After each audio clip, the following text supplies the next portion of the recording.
Hello, good morning all of you. My self Manish Kumar. I hope आप सब अच्छे हैं और मैं भी हूँ। तो इसी के साथ आज हम शुरुआत करते हैं एक नए चैप्टर रिलेशन के बारे में।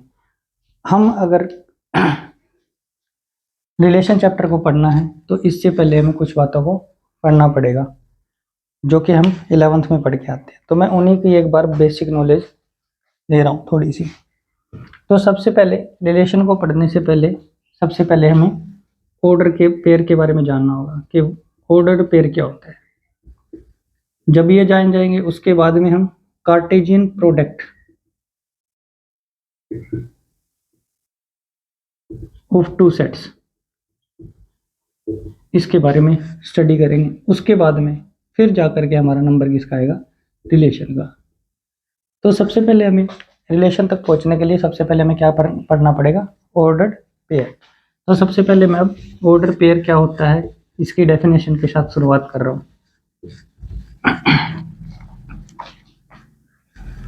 ऑर्डर्ड पेयर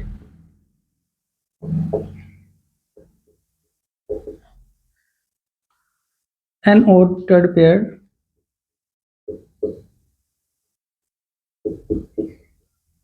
consisting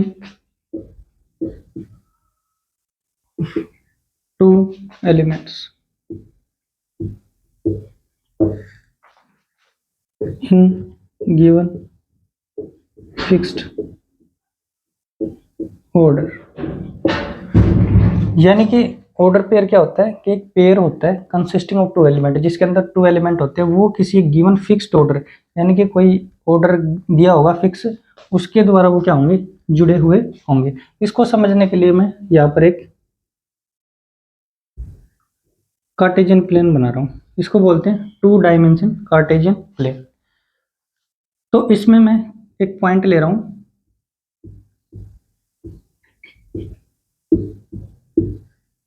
2,3, यानी कि ये पॉइंट ले रहा हूँ मैं यहाँ पर। तो ये पॉइंट क्या हो जाएगा, x की वैल्यू यहाँ पर 2 है, y की वैल्यू यहाँ पर कितनी है, 3 है।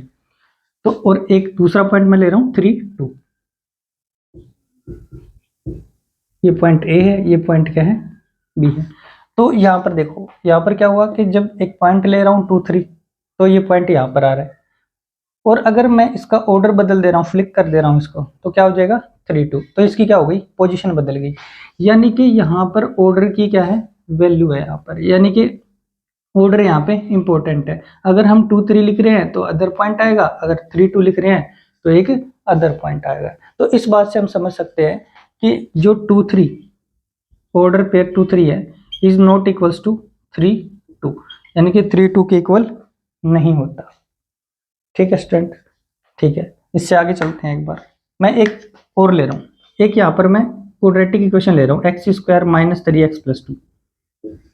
इस क्वाड्रेटिक इक्वेशन के मैं रूट निकालना चाह रहा हूँ। तो इसके रूट कैसे निकालेंगे, कि यहाँ पर बीच वाली टर्म के दो ऐसे फैक्टर किए जाते हैं जो ऐड या सब्ट्रैक्ट करें तो बीच वाली टर्म आ जाए, और जब इन दोनों को मल्टीप्लाई करें तो इन दोनों का मल्टीप्लीकेशन आना चाहिए। इक्वल टू क्या आ जाएगा, 0। तो यहाँ से x कॉमन लेंगे, पेयर बना लेंगे यहाँ पर दो दो एलिमेंट्स का। x यहाँ से कॉमन लिया तो क्या आ जाएगा यहाँ पे x - 2, यहाँ पे -1 कॉमन ले लेते हैं तो यहाँ पर कितना आ जाएगा x - 2 इक्वल टू कितना, 0। तो अब इन दोनों में कॉमन कौन, x - 2 इंटू ये बच गया क्या, x - 1 इक्वल टू 0। तो यहाँ पर x की वैल्यू कितनी आ गई, 2 और 1। तो यहाँ पर चाहे x की वैल्यू 2, 1 लिख दो, चाहे x की वैल्यू कितनी लिख दो, 1 और 2 लिख दो, इसमें कोई भी फर्क नहीं है। यानी कि यहाँ पर ऑर्डर इंपॉर्टेंट नहीं है, लेकिन यहाँ पर ऑर्डर इंपॉर्टेंट है। यानी कि किसी कार्टेशियन प्लेन में हम अगर किन्हीं दो पॉइंट को 2, 3 और 3, 2 को अगर हम ड्रॉ करना चाहेंगे तो उनकी सिचुएशन बदल जाएगी।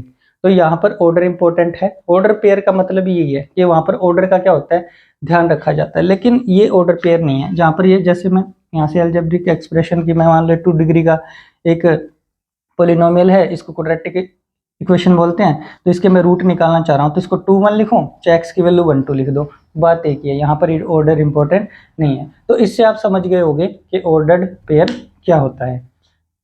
ओके, चलो इतना समझने के बाद में हम आगे चलते हैं। अभी मैंने बताया था कि ऑर्डर पेयर के बाद में हमें पढ़ना पड़ेगा क्या, कार्टेशियन। लेकिन कार्टेशियन प्लेन पढ़ने से पहले हमें एक छोटी सी चीज को एक और पढ़ते हैं। Equality of two order pair, equality of order order pair, यानी कि दो ऑर्डर पेयर को इक्वल कब कहा जाएगा? Two order pair A1 B1 and A2 B2 are equal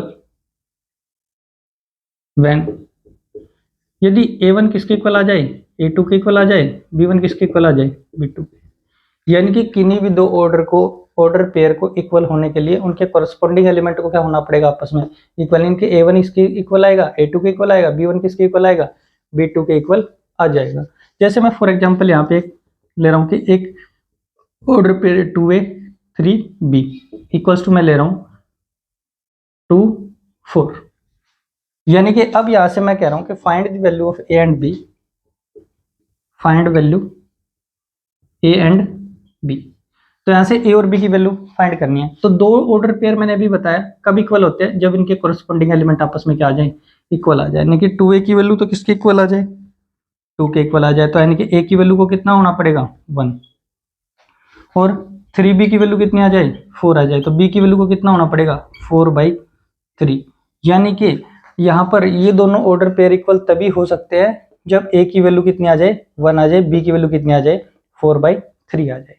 तो ये क्या था? Order equality of order pair, यानी कि टू ऑर्डर पेयर इक्वल कब होंगे? जब उनके कोरस्पॉन्डिंग एलिमेंट आपस में क्या आ जाए?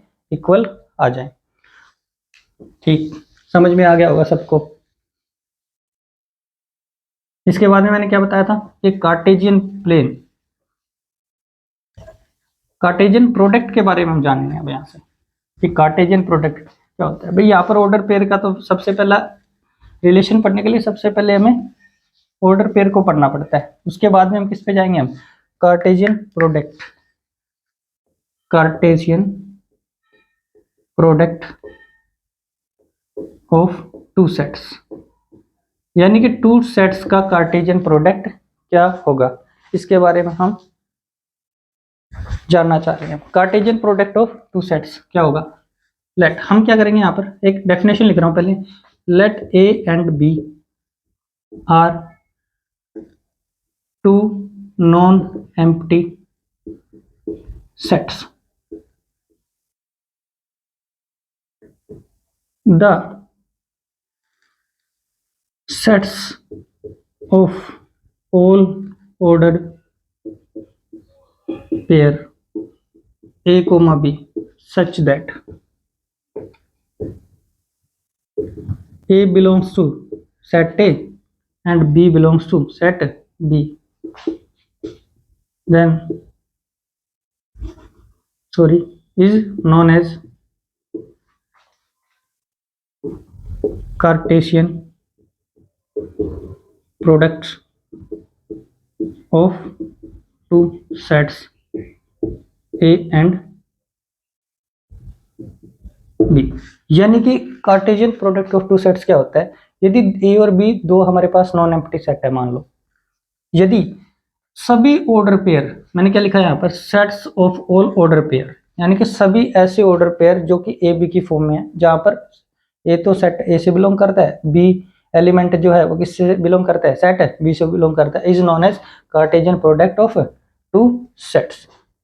अब डिनोट कैसे, जैसे हमने अभी तो चलो ठीक है पढ़ाता हूँ आगे। तो अब हम यहाँ से क्या करेंगे? डिनोट कैसे करेंगे? कार्टेशियन प्रोडक्ट को कैसे डिनोट किया जाता है? तो इसका नोटेशन क्या होगा?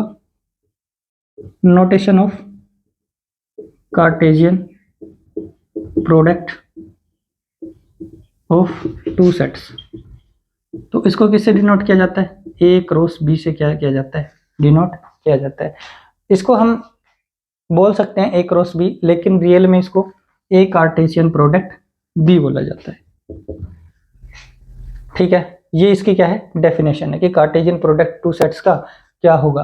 अब एक रेने डेस्कार्टे नाम के बहुत बड़े मैथमेटिशियन हुए हैं, उन्होंने Cartesian product of two sets के बारे में बताया था। जैसे कि हम मान लो इन्हीं दो रियल नंबर को मल्टीप्लाई करते हैं तो उनका अपना एक रूल होता है, और आपने पढ़ा होगा कि दो वेक्टर को भी आपस में मल्टीप्लाई किया जाता है, तो उनका अपना रूल होता है। दो तरीके का होता है vector product, A dot B and A cross B. And अगर दो मैट्रिसेस है हमारे पास में, एक की मैट्रिसेस ए और दूसरी मैट्रिसेस है बी, इनको भी हम क्या करते हैं आपस में मल्टीप्लाई कर सकते हैं। इसका क्या होता है, अपना रूल होता है। इसी तरीके से रेने डेस्कार्टेस नाम के जो मैथमेटिशियन थे, उन्होंने बताया कि हम इसी तरीके से दो सेट्स का क्या कर सकते हैं, मल्टीप्लाई कर सकते हैं, और इनका अपना एक क्या होता है, रूल होता है। तो अब वो रूल क्या होता है, कैसे किया जाता है Cartesian product of two sets, वो मैं एक एग्जांपल लेके आपको समझाने वाला हूं। जैसे मान लो एक सेट ए है, इसके अंदर एलिमेंट है 1 2 3, और एक सेट बी है, इसके अंदर एलिमेंट है ए एंड बी।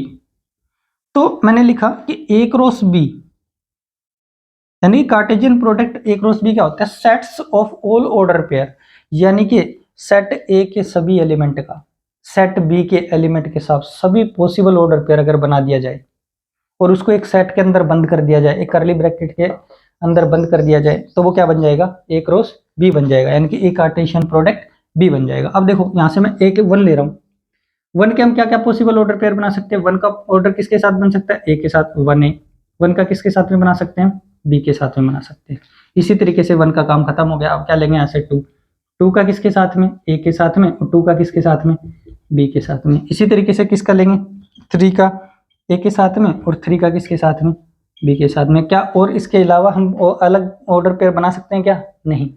हमने इधर से सभी एलिमेंट के सभी पॉसिबल क्या बना दिए, ऑर्डर पेयर बना दिए, और इनको यदि एक कर्ली ब्रैकेट में बंद कर दिया जाए तो ये क्या बन गया, ए क्रॉस बी बन गया यहाँ पर।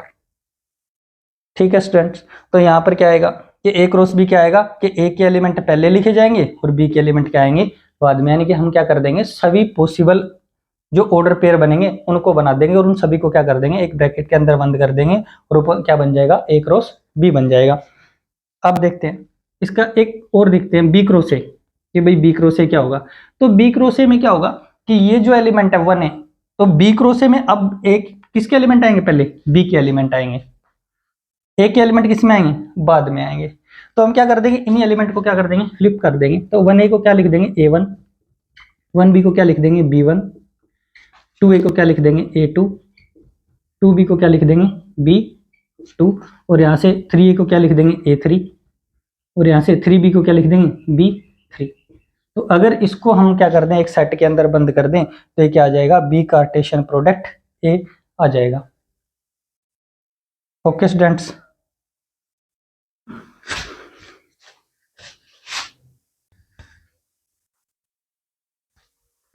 तो स्टूडेंट्स ये क्या आ गया यहाँ से, बी क्रॉस ए। तो बी क्रॉस ए यहाँ से क्या आ जाएगा, A1, B1, A2, B2, A3, B3। तो यहाँ पर क्या हो जाएगा, इसका ऑर्डर बदल जाएगा, यानी कि बी के एलिमेंट पहले आ जाएंगे, ए के एलिमेंट क्या आएंगे, बाद में आएंगे। अब देखना एक बात यहाँ से, अब ए क्रॉस बी में देखना कितने एलिमेंट है, ए क्रॉस बी में देख रहा कितने हैं, 1 2 3 4 5 6, यानी ये कितने एलिमेंट है, 6। और अब बी क्रॉस ए में क्या कितने एलिमेंट आएंगे, 1 2 3 4 6 5 6, तो ये भी कितने एलिमेंट आएंगे, 6। यानी कि number of element A cross B is equals to number of element B cross A, यानी कि ए क्रॉस बी और बी क्रॉस ए में क्या होंगे, नंबर ऑफ एलिमेंट क्या होंगे, इक्वल होंगे। अब यहां से देखना, लेकिन ए क्रॉस बी यानी कि A Cartesian product B is not equals to B Cartesian product A, यानी कि ए क्रॉस बी और बी क्रॉस ए आपस में इक्वल नहीं है। ठीक है, तो यहां से नंबर ऑफ एलिमेंट कितने ए क्रॉस बी में एंड नंबर ऑफ एलिमेंट में बी क्रॉस ए में तो क्या है, एलिमेंट तो इक्वल है, लेकिन आपस में सेट वो दोनों जो बनेगा ए क्रॉस बी और बी क्रॉस ए का जो सेट बनेगा वो आपस में इक्वल नहीं है। ठीक है, तो यहां से एक बात कंफर्म हो जाती है कि A cross B and B cross A आपस में इक्वल नहीं होते। ठीक है स्टूडेंट्स, चलो यहाँ से हम आगे चलते हैं। अब हम क्या लेते हैं, इन जनरल लेते हैं केस। यहाँ पर तो हमने अब देखना है, यहाँ से मैंने कितने सेट ए में कितने एलिमेंट लिए थे, 3, सेट बी में कितने एलिमेंट लिए हैं, 2। तो मैंने जब ए क्रॉस बी किया तो एलिमेंट कितने आए, 3 × 2 यानी कि 6। यानी कि यदि हमें किसी सेट के अंदर यानी कि किसी ए क्रॉस बी जो सेट बनेगा उसके अंदर एलिमेंट नंबर ऑफ एलिमेंट निकालने हैं, तो क्या करेंगे, n ए क्रॉस बी और N B cross A element तो इक्वल होते हैं, वो किसके इक्वल आ जाएंगे, N A into N B, यानी कि number of element in set A and number of element in set B इसके इक्वल आ जाएंगे। यानी कि सेट्स में अगर ए क्रॉस बी में हमें एलिमेंट निकालने हैं तो दोनों अलग अलग सेट में जितने जितने एलिमेंट होंगे उनको आपस में हम क्या कर देंगे, मल्टीप्लाई कर देंगे। तो इस तरीके से हमारा क्या बन जाएंगे, number of element in set A cross B आ जाएंगे या फिर बी क्रॉस ए आ जाएंगे। पढ़ लिया कार्टेशियन प्रोडक्ट के बारे में, आई होप सबको समझ में आ गया होगा।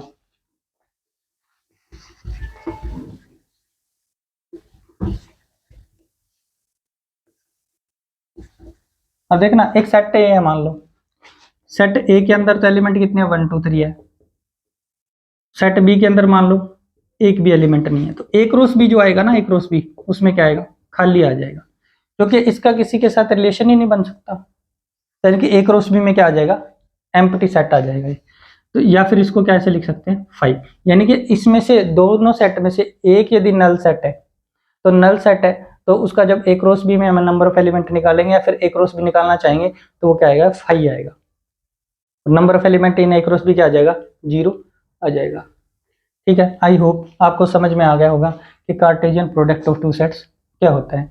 इसके बाद में मैंने क्या कहा था कि भाई Cartesian product of two set पढ़ने के बाद में हम क्या पढ़ेंगे, तब जाकर के किसका नंबर आएगा, रिलेशन का नंबर आएगा। तो अब हमारा मेन मोटिव है किसको पढ़ना, रिलेशन को पढ़ना। तो हम ऑर्डर पेयर के बारे में जान चुके हैं, Cartesian product of two sets क्या होता है इसके बारे में जान चुके हैं। ठीक है, अब देखते हैं रिलेशन क्या होता है। जैसे कि देखिए कि जीवन में दो लोगों के मतलब रिलेशन बनाने के लिए कितने लोगों की आवश्यकता होती है, 2 लोगों की। जैसे माता पिता का रिलेशन, भाई बहन का रिलेशन, पति पत्नी का रिलेशन, इस तरीके से रिलेशन होता है ये जीवन में, नॉर्मल जीवन में। इसी तरीके से मैथमेटिक्स में भी क्या होता है, रिलेशन बनता है। तो मैथमेटिक्स में जो रिलेशन बनता है वो किस में बनता है, 2 सेट्स के बीच में बनता है। यानी कि जो रिलेशन होता है वो किसके बीच में बनेगा, 2 सेट्स के बीच में बनेगा। यानी कि रिलेशन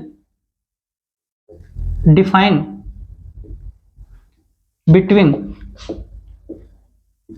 2 सेट्स, यानी कि रिलेशन जो होगा किस में डिफाइन किया जाता है, 2 सेट्स में क्या किया जाता है, डिफाइन किया जाता है। सेकंड पोजीशन, अब जो एक मैं रिलेशन डिफाइन कर रहा हूं, R is a relation which is define set A to set B.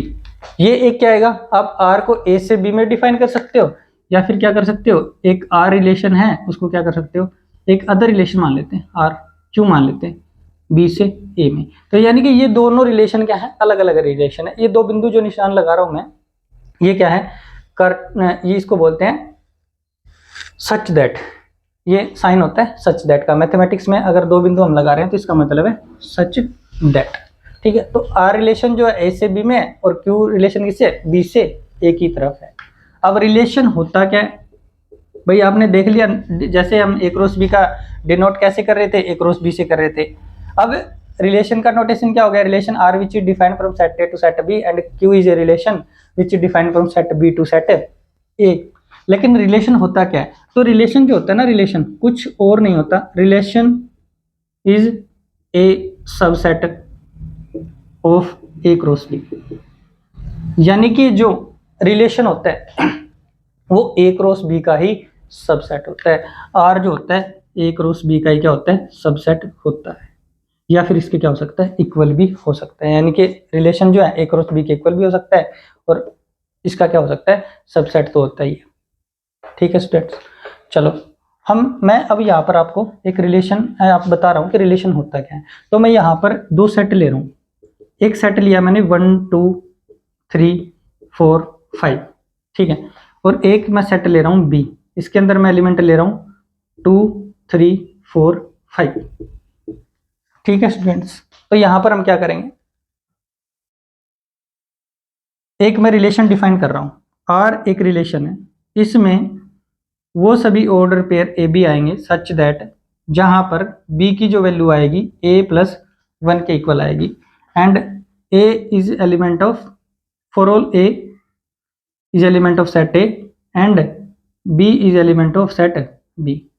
यानी कि मैंने एक रिलेशन डिफाइन कर दिया, एक जो रिलेशन ए बी उसमें वो सभी ऑर्डर पे आ रहेंगे जिसमें बी की जो वैल्यू आएगी वो किसके इक्वल आएगी, a+1 के इक्वल आएगी। और जहाँ पर सभी a के लिए जो सभी है किससे, सेट A में बिलोंग करेंगे, और जो B एलिमेंट है वो किसमें, सेट B में बिलोंग करेगा। तो हम क्या करेंगे, अब इसको एक्सपेंड करके लिखेंगे। इस रूल को हम क्या करेंगे, फॉलो करेंगे। इस रूल को फॉलो करके हम क्या बनाएंगे, इन सभी ऑर्डर पेयर बनाएंगे। अब तो देखना a की वैल्यू ले रहा हूं मैं यहाँ पर, a की वैल्यू यदि 1 है तो 1 और 1 कितना हो गया 2, यानी b की वैल्यू कितनी होगी 2, यानी कि 1 का रिलेशन किसके साथ में आ गया, 2 के साथ में। इसी तरीके से a की वैल्यू अब क्या ले लो 2, 2 रखो यहाँ पे, 2 और 1 कितना 3, यानी कि 2 का किसके साथ में रिलेशन आ गया 3 के साथ में। अब 3 ले लो, 3 और 1 कितना हो जाएगा 4 हो जाएगा, b की वैल्यू कितनी आएगी 4। अब यहाँ से 4 ले लो, तो 4 लूंगा तो यहाँ से कितना आ जाएगा, 4 का रिलेशन किसके साथ में 5 के साथ में। अगर 5 लूंगा तो क्या आएगा 6 आएगा। अब देखना यहाँ पर जब मैंने 4 लिया तो रखा है इसमें 4 और 1 कितना 5, 5 इसके अंदर है यानी कि ये सेट के अंदर, इस रिलेशन के अंदर आ जाएगा। अब मैंने यहाँ से सेट ए के अंदर से एक एलिमेंट लिया 5, 5 जो रखा तो बी की वैल्यू कितनी है 6, लेकिन बी के अंदर तो है ही नहीं। तो यदि कोई एलिमेंट बी के अंदर नहीं है तो वो इसका ऑर्डर पेयर नहीं बन सकता। तो अब यही क्या बन जाएगा, इसका रिलेशन आर बन जाएगा। इसको क्या बोलेंगे, रिलेशन आर, यानी कि इसके अंदर के क्या है, इसका एक क्या बना देंगे, सेट बना देंगे हम। तो ये क्या बन गया, इसको हमने क्या लिख दिया, एक्सपेंड करके लिख दिया। ठीक है, ये जो मैंने लिखा है ना, ये जो फॉर्म, मान लो जैसे सेट को डिफाइन करने के, मान लो रिप्रेजेंट करने के 3 तरीके होते हैं, वैसे एक रिलेशन को रिप्रेजेंट करने के भी 3 तरीके होते हैं। इसको बोला जाता है set builder form, set builder form. और ये जो लिखा है इसको बोला जाता है टेबुलर फॉर्म। इसको बोला जाता है, क्या बोलेंगे इसको, टेबुलर फॉर्म बोला जाता है। और एक और होता है, जैसे सेट ए मैंने ये बना लिया, और ये सेट क्या बना लिया मैंने, सेट बी बना लिया। इसमें मैंने रिलेशन डिफाइन कर दिया, आर ए में तो एलिमेंट है 1 2 3 4 5, और इधर से कौन कौन एलिमेंट है 2 3 4 5। ठीक है, तो यहाँ से क्या होगा कि भाई 1 किससे रिलेटेड है 2 से, तो 1 का रिलेशन 2 से, 2 का 3 से, 3 से किसका 4 से, 4 का किससे 5, 5 क्या है यहाँ पे खाली है, कोई बात नहीं रहने दो। तो ये जो होता है इसको बोला जाता है विजुअल रिप्रेजेंटेशन, इसको बोला जाता है विजुअल रिप्रेजेंटेशन।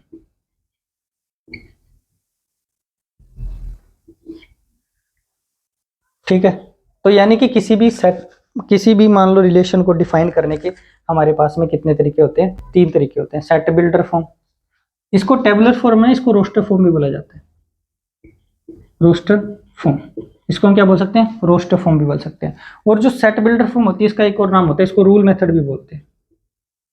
इसको क्या बोलते हैं, रूल मेथड भी बोलते हैं। यानी कि इसके अंदर कोई ए और बी किसी रूल के से क्या होते हैं, एक दूसरे से क्या होते हैं, कनेक्टेड होते हैं, इसलिए इसको क्या बोला जाता है, रूल मेथड। और यहाँ पर क्या हो गया कि ये इनको जब एक्सपेंड किया तो एक टेबल सी बन गई, तो इसको क्या बोला जाता है, टेबुलर फॉर्म, या क्या बोला जाता है, रिप्रेजेंट रोस्टर फॉर्म बोला जाता है। और यहाँ पर यदि इसको मैं मान लो दो सेट को ग्राफिकली रिप्रेजेंट कर दूं, मान लो दो सेट, मान लो शेप बना करके क्या कर दूं, इनको रिप्रेजेंट कर दूं, तो इस फॉर्म को क्या बोला जाता है, विजुअल रिप्रेजेंटेशन बोला जाता है। तो अब यहाँ से कुछ चीजें और सीखने वाले हैं। तो यहाँ से देखना, ये जो होते हैं ना, ये एलिमेंट 1 की मैपिंग हुई है 2 के साथ में, इसको बोलते हैं 1 की मैपिंग हुई है किसके साथ में, 2 के साथ में। हम क्या बोलेंगे, 1 इज रिलेटेड टू 1, इसको 1 इज रिलेटेड टू 2, यानी कि 1 किसके साथ में रिलेटेड है, 2 के साथ में। इसको और क्या बोल सकते हैं, 2 is related to 3, 3 is related to 4, 4 is related to 5, यानी कि 4 किससे रिलेटेड है, 5 से रिलेटेड है। तो हम क्या ऐसे बोल सकते हैं। अब ये जो होती है इमेज ऑफ 1, इसको क्या बोला जाता है, अगर मैं लिखना चाहूँ अदर तरीके से, इमेज ऑफ 1, तो यानी कि 1 किसके साथ कनेक्टेड है 2, तो यहाँ पर 2 क्या इमेज क्या आ जाएगी, 1 की इमेज कितनी आ जाएगी 2, इमेज ऑफ 2 कितनी आ जाएगी 3, इमेज ऑफ 3 कितनी आ जाएगी 4, और इमेज ऑफ 4 कितनी आ जाएगी 5। यानी कि ये जो सेट है बी के एलिमेंट जो है, इसको क्या बोला जाता है, इमेजेस। और तो फिर ये इमेजेस होगी तो इनको क्या बोलेंगे, फिर प्री इमेजेस बोला जाता है इनको। यानी कि प्री इमेज ऑफ 2 कितनी आ जाएगी 1, प्री इमेज ऑफ 3 कितनी आ जाएगी 2, प्री इमेज ऑफ 4, 4 की प्री इमेज कितनी है 3, 5 की प्री इमेज कितनी है 4। मैंने इमेज और प्री इमेज के बारे में क्यों बताया, अभी आप समझ जाओगे। मैं इसको मिटा रहा हूँ, यहाँ से साफ कर रहा हूँ, रफ कर रहा हूँ इसको, तो आगे हम पढ़ेंगे इससे। मैंने आपको ये इमेजेस और प्री इमेजेस के बारे में क्यों पढ़ाया आपको। ये मैंने आपको इसलिए पढ़ाया क्योंकि हमें यहां से क्या पढ़ना है, डोमेन, रेंज और कोडोमेन। कि भाई डोमेन क्या होती है, रेंज क्या होती है। मैं देखो ये विजुअल रिप्रेजेंटेशन जो है इसको मैंने रख लिया और मैंने क्या कर दिया, सारा साफ कर दिया इधर ही। ठीक है, तो यहां से डोमेन ऑफ, मैंने एक रिलेशन आर बनाया था ना, तो जो डोमेन ऑफ आर क्या होती है, सेट्स ऑफ ऑल इमेजेस, यानी कि जितनी भी इमेजेस हैं इनको अगर सेट में बंद कर दूं, ऑफ ऑल इमेज, यानी कि वो जितनी भी इमेजेस हैं इनका अगर मैं सेट बना दूंगा तो ये इस रिलेशन आर की क्या हो जाएगी, डोमेन हो जाएगा। यानी कि डोमेन ऑफ रिलेशन आर, यानी कि इस क्वेश्चन के अकॉर्डिंग डोमेन क्या हो जाएगा, 2 3 4 5। अब रेंज ऑफ रिलेशन आर, जो रेंज होती है ना, रेंज वो क्या होती है, सेट्स ऑफ प्री इमेजेस, यानी कि जो जो एलिमेंट आप एक दूसरे से कनेक्टेड है, तो ये जो प्री इमेजेस है ना इनका सेट जो होता है, sets of all pre images. ठीक है, तो जो सेट बनेगा प्री इमेजेस का, जो सेट बनेगा उसको हम क्या बोलेंगे, रेंज ऑफ रिलेशन आर। ये क्या होता है, कोडोमेन होता है, कोडोमेन ऑफ रिलेशन आर, पूरा का पूरा सेट। ये आपको एग्जामिनर देगा पहले, ये आगे आपको दिया जाएगा, ये हमें निकालने की जरूरत नहीं है। जो सेट बी होगा ना पूरा का पूरा, कंप्लीट सेट बी, इसको हम क्या लिखेंगे, कंप्लीट सेट बी। जो कंप्लीट सेट बी होगा इसको क्या बोला जाता है, कोडोमेन ऑफ आर, यानी कि एक रिलेशन आर के क्या बोला जाएगा, कोडोमेन बोला जाएगा। ठीक है, समझ में आ गया। डोमेन क्या होती है, रेंज क्या होती है, कोडोमेन क्या होता है। डोमेन मतलब सेट्स ऑफ ऑल इमेजेस, यानी कि इमेजेस का, सभी इमेजेस का सेट बना दूंगा तो वो क्या बन जाएगी, domain of relation are.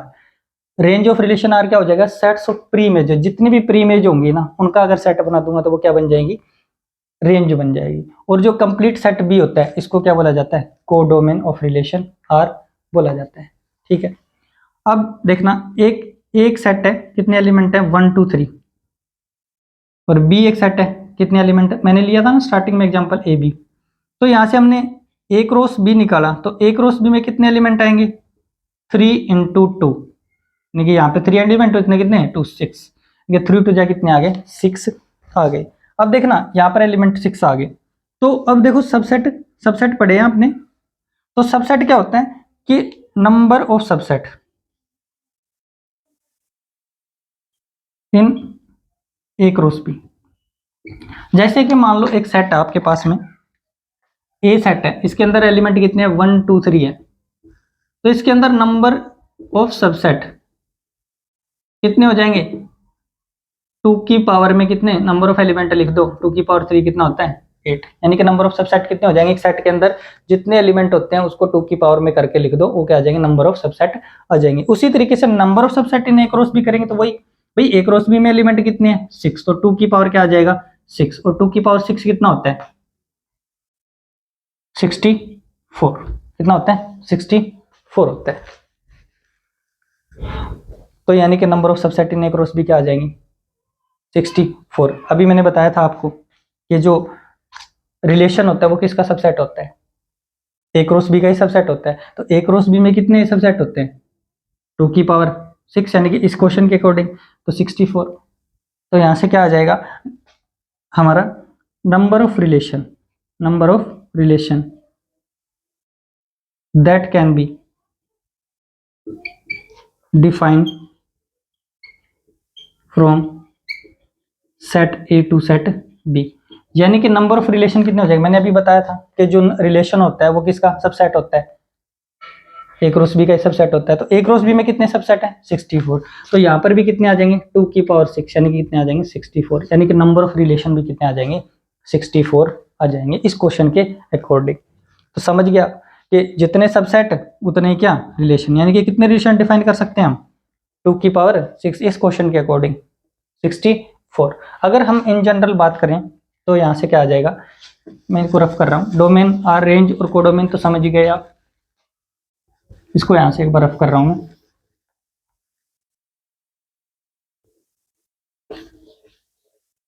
Rough कर दिया मैंने यहां पर इसको।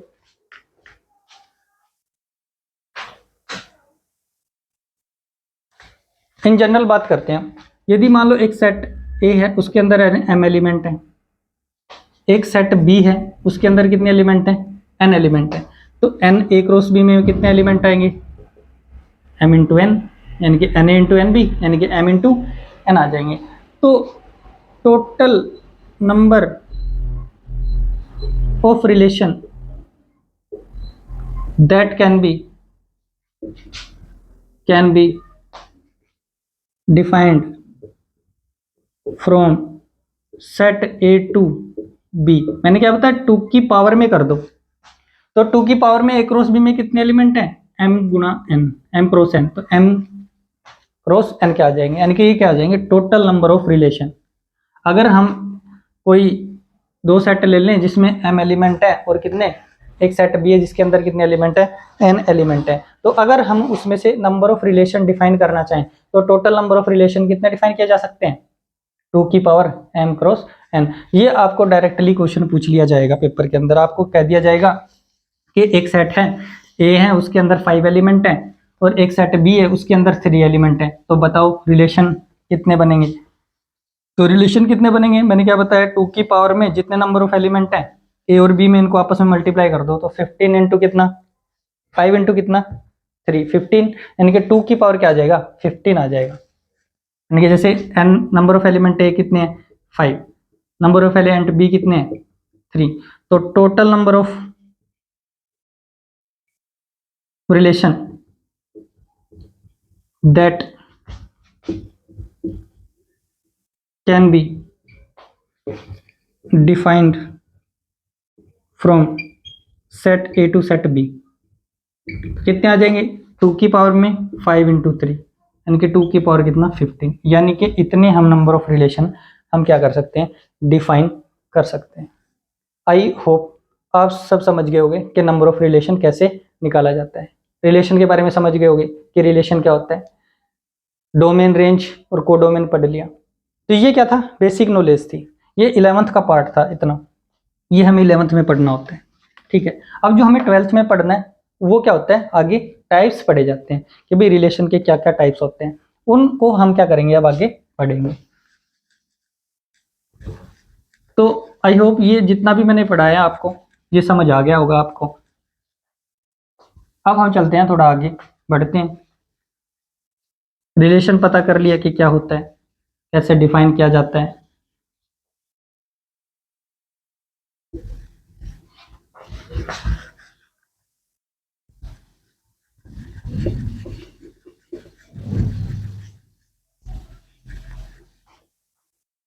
अब हम क्या पढ़ने वाले हैं, types of relations, types of relation.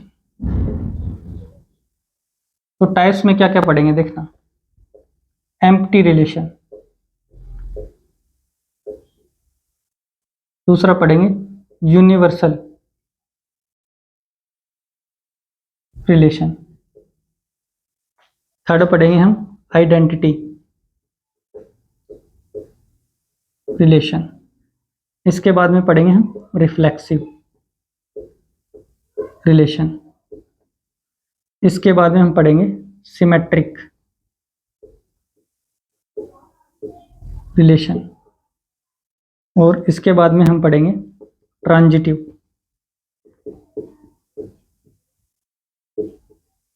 इसके बाद में हम पढ़ेंगे इक्विवेलेंस रिलेशन।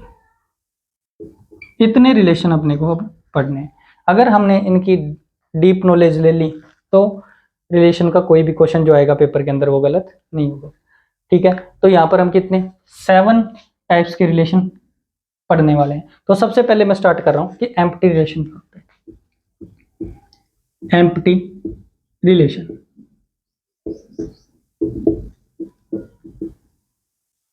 इन रिलेशन को पढ़ने से पहले एक बार हम क्या करते हैं, जो हम अब 12th के अंदर पढ़ने वाले हैं वो करते हैं। अभी तो हमने दो सेट के बीच में क्या करा था, पढ़ा था कि भाई दो सेट के बीच में रिलेशन क्या होता है। अब जो हम यहाँ पर पढ़ने वाले हैं वो आएगा रिलेशन ऑन सेट ए,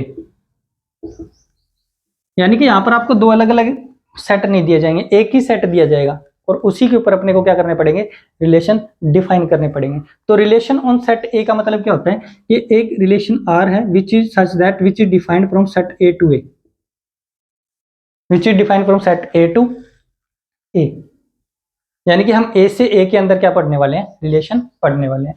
देखना, तो एन एक रो से में कितने एलिमेंट आ जाएंगे भाई, एन ए में कितने मान लो, एलिमेंट कितने मान लो, एम एलिमेंट मान लो, तो कितना हो जाएगा एम इंटू एम, तो कितना हो जाएगा एम स्क्वायर, यानी कि एक रो से में कितने आएंगे, एम स्क्वायर एलिमेंट आएंगे। तो ऐसे नंबर ऑफ रिलेशन कितने आ जाएंगे, टोटल नंबर ऑफ रिलेशन कितने आ जाएंगे। मैंने क्या बताया भाई, 2 की पावर में क्या कर दो, इन सेट के अंदर जो जो एलिमेंट है उनको मल्टीप्लाई कर दो, m इंटू एम, तो ये क्या हो जाएगा 2 की पावर क्या हो जाएगा m स्क्वायर, यानी कि total number of relation that can be defined from set A to A हमारे कितने हो जाएंगे 2 की पावर m स्क्वायर। हम ये पढ़ने वाले हैं यहाँ पर कि रिलेशन ऑन सेट ए, वो तो हमने इससे पीछे तो दो सेट्स, अलग अलग सेट्स के बीच में रिलेशन पढ़ा था, लेकिन जो क्लास 12th के अंदर हम पढ़ने वाले हैं वो क्या पढ़ेंगे, ए से ए के अंदर ही हमें क्या पढ़ना है, रिलेशन को पढ़ना है। तो चलो इतना तो मैं ये मान के चल रहा हूँ कि आपको समझ में आ गया होगा कि सेट ए क्या होता है, रिलेशन ऑन सेट, यानी कि ए से ए में डिफाइन किया जाता है। तो टोटल नंबर ऑफ कितने भाई, वही बात हो जाएगी भाई, 2 की पावर में क्या कर दो, दोनों जितने एलिमेंट है, नंबर ऑफ एलिमेंट जितने जितने उनको आपस में मल्टीप्लाई कर 2 की पावर m स्क्वायर, यानी कि टोटल नंबर ऑफ रिलेशन कितने हो जाएंगे 2 की power m square, total number of relation हो जाएंगे। रफ कर रहा हूँ मैं इसको। अब हम जो इस हमारे जो मेन रिलेशन है, टाइप्स हैं, इनको पढ़ेंगे। अब सबसे पहले पढ़ेंगे हम एम्प्टी रिलेशन, कि भाई एम्प्टी रिलेशन क्या होता है। देखना, यहां से मैं मान लो अभी देखना, सेट ए के अंदर मैं एलिमेंट मान के चल रहा हूँ 1 और 2, दो एलिमेंट ही मान के चल रहा हूँ, ठीक है। तो यहाँ से देखो क्या होगा कि ये सेट ए, ये भी सेट ए, दोनों सेट ए से ए में डिफाइन कर रहे हैं। एक मैंने आर रिलेशन डिफाइन कर ए से ए में, इसमें 1 2, इसमें भी कितना 1 2, तो 1 भी किसी के साथ रिलेटेड नहीं है, 2 भी किसी के साथ रिलेटेड नहीं है, यानी कि कोई भी एलिमेंट किसी के साथ भी रिलेटेड नहीं है। तो ऐसे रिलेशन को क्या बोला जाता है, एम्प्टी रिलेशन बोला जाता है। देयर आर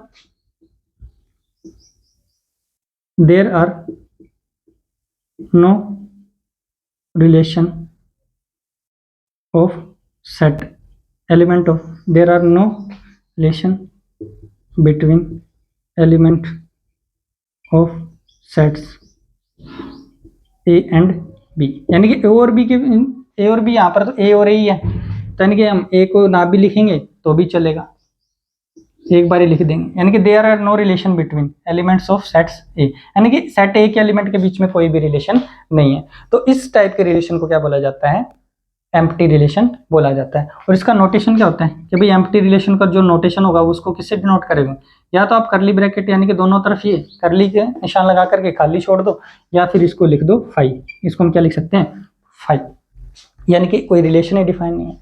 अब number of empty relation,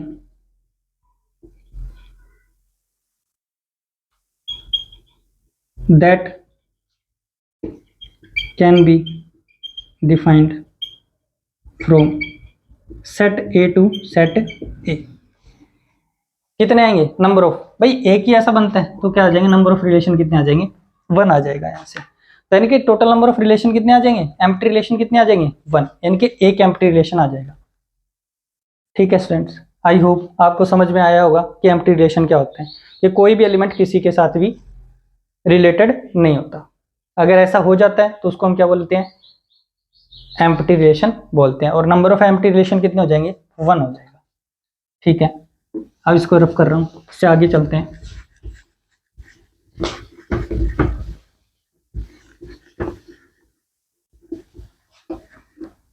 second number पे मैंने क्या लिख रखा है, यूनिवर्सल रिलेशन, यूनिवर्सल रिलेशन। तो देखो मैं यहां से आपको इसके डेफिनेशन लिख रहा हूं कि a relation R is said to be universal relation if every elements of set A is related to every elements of set B।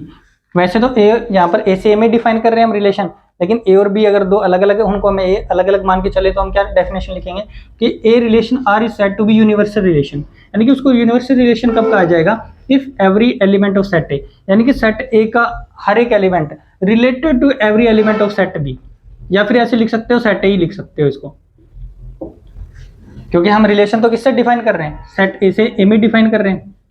तो यानी कि यहां से रिलेशन आर क्या हो जाएगा, यूनिवर्सल रिलेशन कब बनेगा, जब एवरी एलिमेंट ऑफ सेट ए किससे आ जाए, सभी के सभी एलिमेंट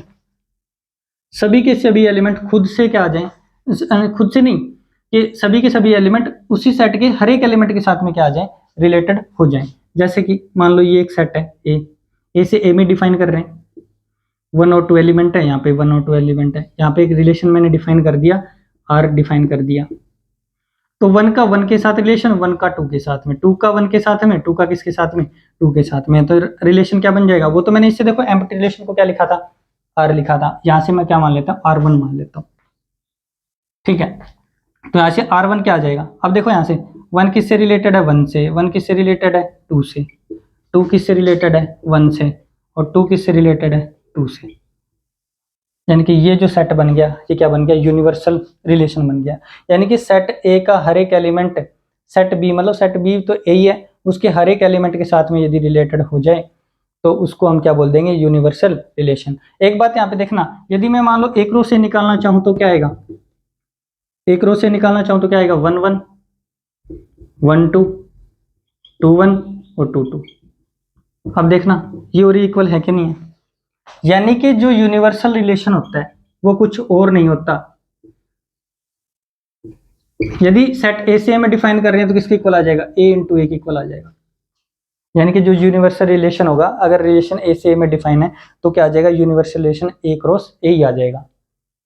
यानी कि ए क्रॉस ए के जितने भी एलिमेंट होंगे उनको एक सेट में अगर बंद कर देंगे तो हम क्या आ जाएगा, यूनिवर्सल रिलेशन आ जाएगा। तो यहां से हम नंबर ऑफ यूनिवर्सल रिलेशन कितना हो जाएगा, यहां से भी कितना आ जाएगा, 1 आ जाएगा। यानी कि नंबर ऑफ यूनिवर्सल रिलेशन कितने होते हैं, 1 होते हैं,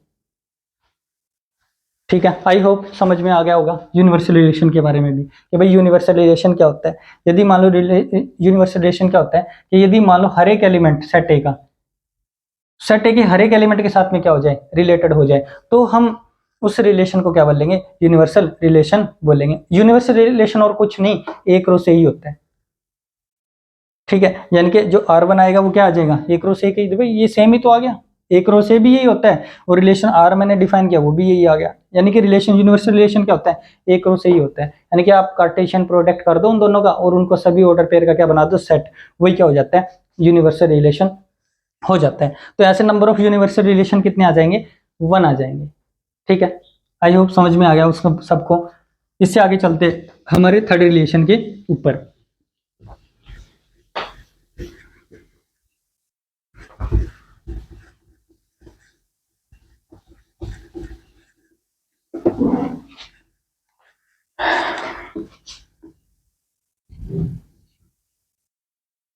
थर्ड रिलेशन आइडेंटिटी, ये ध्यान से समझना भाई, एक आइडेंटिटी रिलेशन और इससे आगे हम पढ़ेंगे रिफ्लेक्सिव रिलेशन, इसको अच्छे से समझना। तो आइडेंटिटी रिलेशन क्या होता है, मान लो ये एक रिलेशन है R2, मैं डिफाइन कर रहा हूं सेट ए से, ए के अंदर डिफाइन कर रहा हूं, a relation R2 is said to be identity relation if every element of set A is related to itself only, यानी कि खुद का खुद के साथ ही क्या होना चाहिए, रिलेशन होना चाहिए, इसके अलावा किसी अदर एलिमेंट के साथ में रिलेशन नहीं होना चाहिए। यानी कि कोई भी रिलेशन R जो डिफाइन किया मैंने, R2 डिफाइन किया है ए से ए में, उसको हम आइडेंटिटी रिलेशन कब कहा जाएगा, if every element of set A, यानी कि सेट ए का हर एक element is related to itself only, यानी कि खुद का खुद के साथ में क्या होना चाहिए, रिलेशन होना चाहिए। जैसे कि अभी वो ये एग्जाम्पल लेके चल रहे हैं 1 2 वाला, एक रिलेशन हमने यहाँ से R2 डिफाइन कर लिया, यहाँ से 1 और 2 एलिमेंट है, यहाँ से 1 और 2 एलिमेंट, तो मैंने क्या बोला कि इटसेल्फ, यानी कि खुद का खुद के साथ ही रिलेशन होना चाहिए, वन का किसी अदर के साथ में नहीं होना चाहिए, टू का किसी और के साथ में नहीं होना चाहिए। तो ऐसे रिलेशन को हम क्या कहेंगे, आइडेंटिटी रिलेशन कहेंगे। तो यानी कि यहाँ से जो R2 आएगा वो क्या आएगा, 1 1 और 2 2, यानी कि ऐसे रिलेशन को हम क्या कहेंगे, आइडेंटिटी रिलेशन कहेंगे। यानी कि सभी एलिमेंट खुद का सिर्फ खुद के साथ में लिखा ना मैंने, इट्स सेल्फ ओनली, ये बात ध्यान रखना, इट्स सेल्फ ओनली। यानी कि किसी भी रिलेशन R को हम क्या कहेंगे, आइडेंटिटी रिलेशन तब कहेंगे जब every element of set A is related to itself only. ठीक है, तो ये क्या बन जाएगा, R2 क्या बन जाएगा, 1 का 1 के साथ में, 2 का 2 के साथ में, और कोई नहीं होना चाहिए। तो यहां से नंबर ऑफ आइडेंटिटी रिलेशन कितने आ जाएंगे, नंबर ऑफ आइडेंटिटी रिलेशन 1 ही आ जाएगा, कि ऐसा एक ही रिलेशन बन सकता है। ठीक है, आई होप समझ गए हो गया आप। अब यहां से मैं अब पढ़ा रहा हूं आपको रिफ्लेक्सिव रिलेशन। मैं एक बार यहां से मिटा रहा हूं, इसको साफ कर रहा हूं यहां से। आगे अगले रिलेशन पे चलते हैं। फोर्थ क्या आ जाएगा, रिफ्लेक्सिव रिलेशन। तो रिफ्लेक्सिव रिलेशन क्या होता है कि a relation R is said to be reflexive if every element of set A is related to itself। यहां पर मैं ओनली नहीं लगा रहा, मैंने यहां पर क्या लिखा है कि every element of set A, क्योंकि हम डिफाइन तो वही कर रहे हैं रिलेशन। इसको मैं मान लो R3 मान लेता हूँ, ए से ए में डिफाइन है ये। ठीक है, तो यहाँ पे क्या हो जाएगा, R3 को हम रिफ्लेक्सिव कब कहेंगे, जब if every element of set A is related to itself, यानी कि खुद का सिर्फ किसके साथ में रिलेशन होना चाहिए, खुद के साथ में भी होना चाहिए, और किसी अदर के सिर्फ इटसेल्फ, खुद के साथ तो हो, अदर किसी के साथ हो तो चलेगा। जैसे कि मैं मान लो 2 एग्जांपल ले रहा हूं यहां से। एक मैंने यहां से R3 और इसको भी मान लो मैं R डिफाइन कर रहा हूँ 1 और 2, ये क्या आ जाएगा 1 और 2। तो 1 का 1 के साथ में, 1 का 2 के साथ में, और 1 का क्या कर दो, एक और कर दो 2 के साथ में, 1 2 1 2, 1 का 1 के साथ में, 2 के साथ। तो यहाँ से जो R3 रिलेशन बनेगा क्या बनेगा, 1 का 1 के साथ में, 1 का 2 के साथ में, और कितना 2 का 2 के साथ में। और यहाँ से R क्या बनेगा, 1 का 1 के साथ में और 1 का 2 के साथ तो है ही नहीं, 2 का 2 के साथ में। तो देखना यहाँ से क्या है R3 कि भाई 1, मैंने क्या बोला कि every element of set A is related to itself, खुद का खुद के साथ तो संबंध होना चाहिए, अदर के साथ हो तो भी चलेगा। देखो 1 का 1 के साथ होना चाहिए था, है, 2 का 2 के साथ होना चाहिए था, है, 1 का 2 के साथ है तो भी चलेगा, और यहाँ पर 1 का 2 के साथ नहीं है तो भी चलेगा। तो हम क्या कह सकते हैं कि every identity relation is a reflexive, क्योंकि भाई ये रिफ्लेक्सिव आइडेंटिटी तो है ही ये, लेकिन इसके साथ साथ ये क्या है, रिफ्लेक्सिव भी है। रिफ्लेक्सिव में किसी एलिमेंट का किसी अदर के साथ रिलेशन हो भी सकता है और नहीं भी हो सकता। तो ये दोनों रिलेशन को क्या कहेंगे हम, रिफ्लेक्सिव रिलेशन बोल देंगे। यानी कि जो every identity relation is a reflexive relation, but every reflexive relation is not a identity relation. लेकिन हर एक रिफ्लेक्सिव रिलेशन आइडेंटिटी नहीं होता। देख लो, अब यही देख लो कि भाई ये रिफ्लेक्सिव तो है लेकिन आइडेंटिटी की नहीं है। ये क्यों नहीं है, क्योंकि यहाँ पर ये एलिमेंट एक्स्ट्रा आ गया 1 2। और आइडेंटिटी रिलेशन तो क्या कहते हैं कि भाई मेरा सिर्फ खुद का खुद के साथ ही होना चाहिए, बाकी किसी के साथ रिलेशन नहीं रखना मेरे को। अगर आप ऐसा रख रहे हो तो मैं आइडेंटिटी नहीं बनूंगा। तो यहाँ से क्या हो जाएगा, ये every reflexive relation is not a identity relation.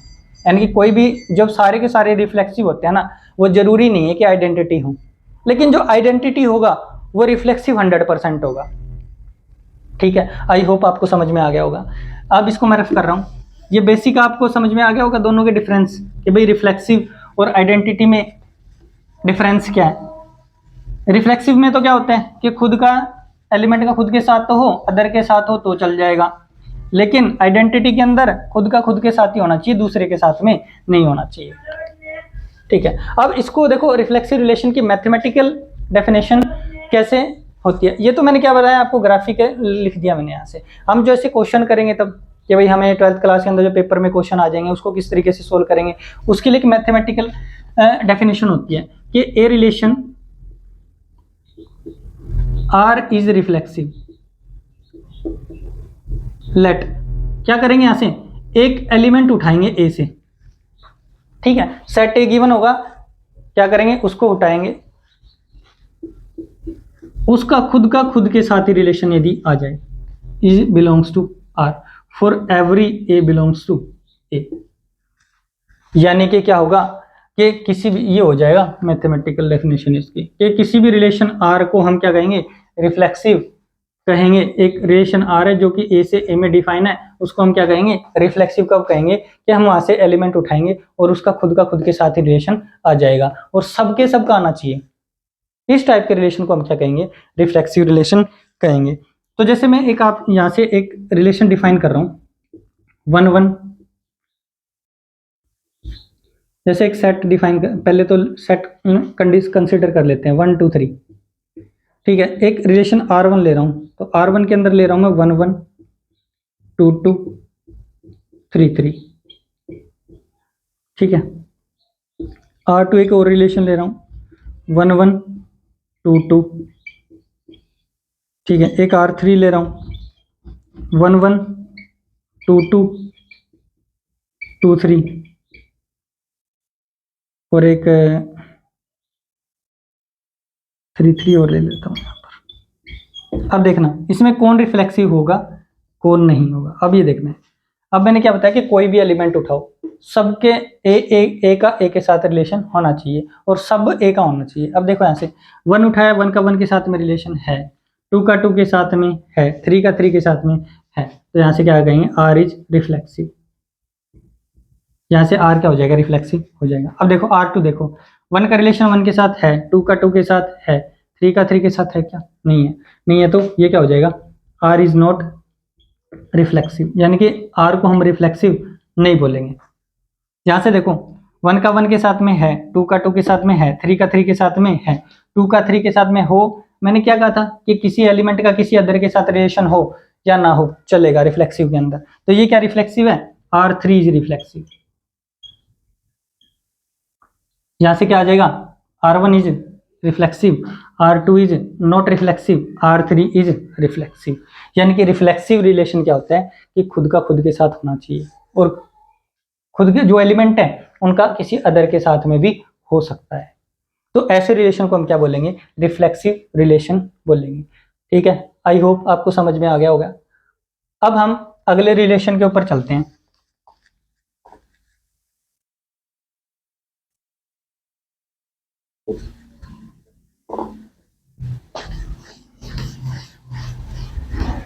चलो अगले रिलेशन पे चलने से पहले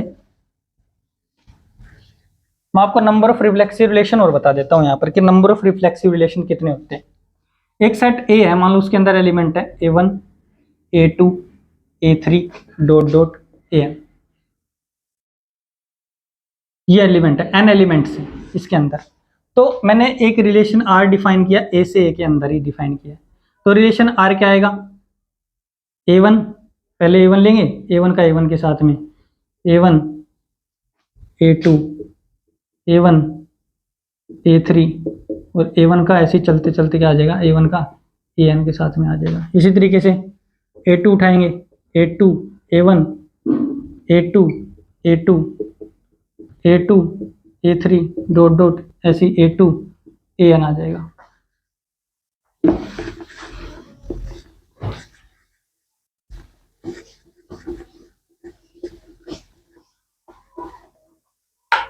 तो यहां से ऐसे चलेंगे तो यहां से कितना आ जाएगा, AN A1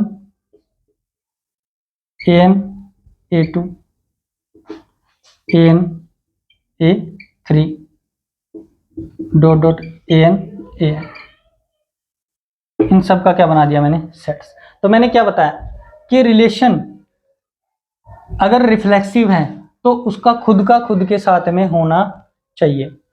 ठीक है, तो यानी कि A1 का A1 के साथ में 100% होना चाहिए। तो number of reflexive relation that can be defined from set A to A, यानी कि कितने नंबर ऑफ रिफ्लेक्सिव रिलेशन होंगे। तो A1 का A1 के साथ में होना चाहिए, A2 का A2 के साथ में होना चाहिए, और इसी तरीके से A3 का A3 के साथ में होना चाहिए, A4 का A4 के साथ में, और AN का AN के साथ में। यानी कि ये तो होने ही होने चाहिए सबके सब। इसके बाद में जितने भी एलिमेंट बच गए, अब ये देखो A1 A2 बच गया, ये आ भी सकता है नहीं भी आ सकता है। इसमें थोड़ा उसका यूज करेंगे, परम्यूटेशन एंड कॉम्बिनेशन का यूज करेंगे, वहां से निकलेगा। इसके के पास कितने ऑप्शन है? 2 ऑप्शन है। इस एलिमेंट के पास में कितने ऑप्शन है? आ भी सकता है नहीं भी आ सकता। यानी कि हर एक इन ये जो डायगोनल के एलिमेंट जितने भी हैं, इन सभी को अगर मैं छोड़ दूं, अब देखो इसमें आर के अंदर कितने एलिमेंट आएंगे? n square. ठीक है भाई, n इंटू एन आएगा। मैंने बताया था भाई एक रो से का ही सब्ट्रैक्ट होता है, तो एक रो से में कितने एलिमेंट आएंगे? n square. उसमें से देखो ये जितने भी डायगोनल के एलिमेंट है, ये कितने? A1 एक एलिमेंट, 2 एलिमेंट, ये कितने? n element. यानी कि इसमें से क्या सब्ट्रैक्ट कर दूं मैं? यदि n सब्ट्रैक्ट कर दूं, तो यानी कि हमारे पास में बाकी के कितने बच गए? n square minus n element बच गए। अब एक एलिमेंट के पास में कितने? देखो इसके पास में कितना? 2 ऑप्शन है, आ भी सकता है नहीं भी। ये आ भी सकता है नहीं भी, आ भी सकता है नहीं भी, और लास्ट में आ भी सकता है नहीं भी। तो ये कितने एलिमेंट के लिए? n square minus n terms. इतनी टर्म्स के लिए क्या आएगा ये? क्योंकि इतनी तो टर्म्स बचेंगे भाई, ये तो आएंगे ही आएंगे, 100% आएंगे। इसके अलावा ये आ भी सकता है नहीं भी आ सकता, आ भी सकता है नहीं भी आ सकता। तो कितने एलिमेंट बच गए? n स्क्वायर में से n एलिमेंट क्या कर देंगे? सब्ट्रैक्ट कर देंगे, तो n स्क्वायर माइनस n। तो एक एलिमेंट के पास कितनी पॉसिबिलिटी है? 2 पॉसिबिलिटी है। तो इतने एलिमेंट के पास में कितनी हो जाएंगी? 2 की power n square minus n। यानी कि ये जो आएगा number of reflexive relation that can be defined from set A to A, यानी कि कितने रिलेशन होंगे उसके अंदर? 2 की power n square minus n। ठीक है, देख लो, मान लो एक सेट ए है, उसके अंदर मान लो 5 एलिमेंट है। ठीक है, तो मैं यहां से निकालना चाह रहा हूं नंबर ऑफ रिफ्लेक्सिव रिलेशन। तो मैंने क्या बताया? 2 की पावर क्या कर दो? n स्क्वायर माइनस क्या कर दो? n कर दो। तो 2 की पावर क्या आ जाएगा? n की वैल्यू कितनी है? 5। तो 5 का स्क्वायर माइनस कितना? 5। तो क्या कितना आ जाएगा? 2 की 5 का स्क्वायर 25 माइनस कितना? 5। तो 2 की पावर कितना? 20। यानी कि इतने क्या बनेंगे? रिलेशन बन जाएंगे, रिफ्लेक्सिव होंगे जो 2 की पावर 20। यदि मान लो कोई एक एलिमेंट ए है, उसके अंदर कितने? 5 एलिमेंट हैं, तो उसके अंदर नंबर ऑफ रिफ्लेक्सिव रिलेशन कितने होंगे? मैंने अभी बताया, इन जनरल बताया आपको, 2 की power n square minus n। तो n की वैल्यू कितनी है? 5, क्योंकि ये तो सेट ए में एलिमेंट की नंबर ही तो है। तो n की वैल्यू हमने कितनी रख दी? 5। 5 का स्क्वायर 25 माइनस 5 कितना? 20। यानी कि इतने क्या होंगे? रिफ्लेक्सिव रिलेशन होंगे। तो इस तरीके से आप क्या कर सकते हो? रिफ्लेक्सिव रिलेशन निकाल सकते हो, चाहे कितने भी आपको एलिमेंट दे दे, अब आप नंबर ऑफ रिफ्लेक्सिव रिलेशन निकाल सकते हो इस जनरल फॉर्मूले की हेल्प से।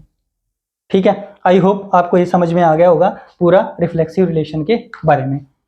अब मैं इसको रफ कर रहा हूं, हम अगले रिलेशन के ऊपर चलते हैं। अब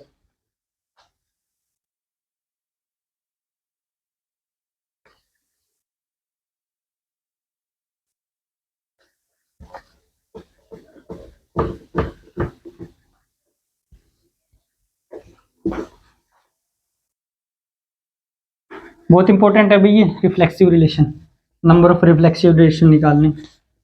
मैंने बता दिया आपको, कोई बताता नहीं है बाकी क्लासेज में। अब यहां से हम करेंगे 5th नंबर का रिलेशन। क्या करेंगे? सिमेट्रिक। कि भाई एक रिलेशन जो है उसको सिमेट्रिक कब कहा जाएगा? मान लो एक रिलेशन मैं डिफाइन कर रहा हूँ, सेट ए से में डिफाइन कर रहा हूँ। ठीक है स्टूडेंट्स, ओके, चलो। A relation R is said to be symmetric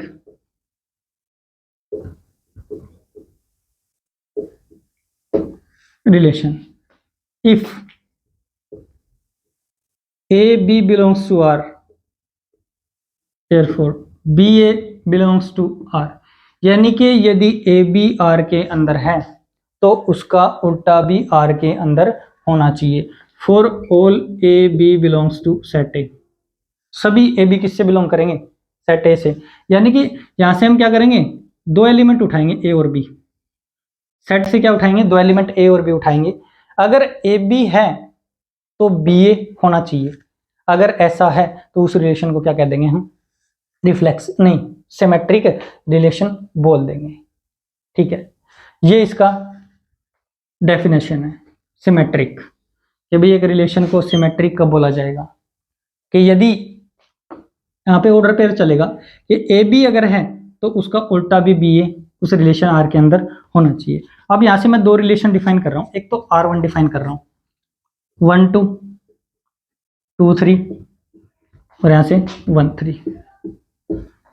ठीक है, एक मैं R2 डिफाइन कर रहा हूँ, 1 2 2 3 और 1 3 और 3 1।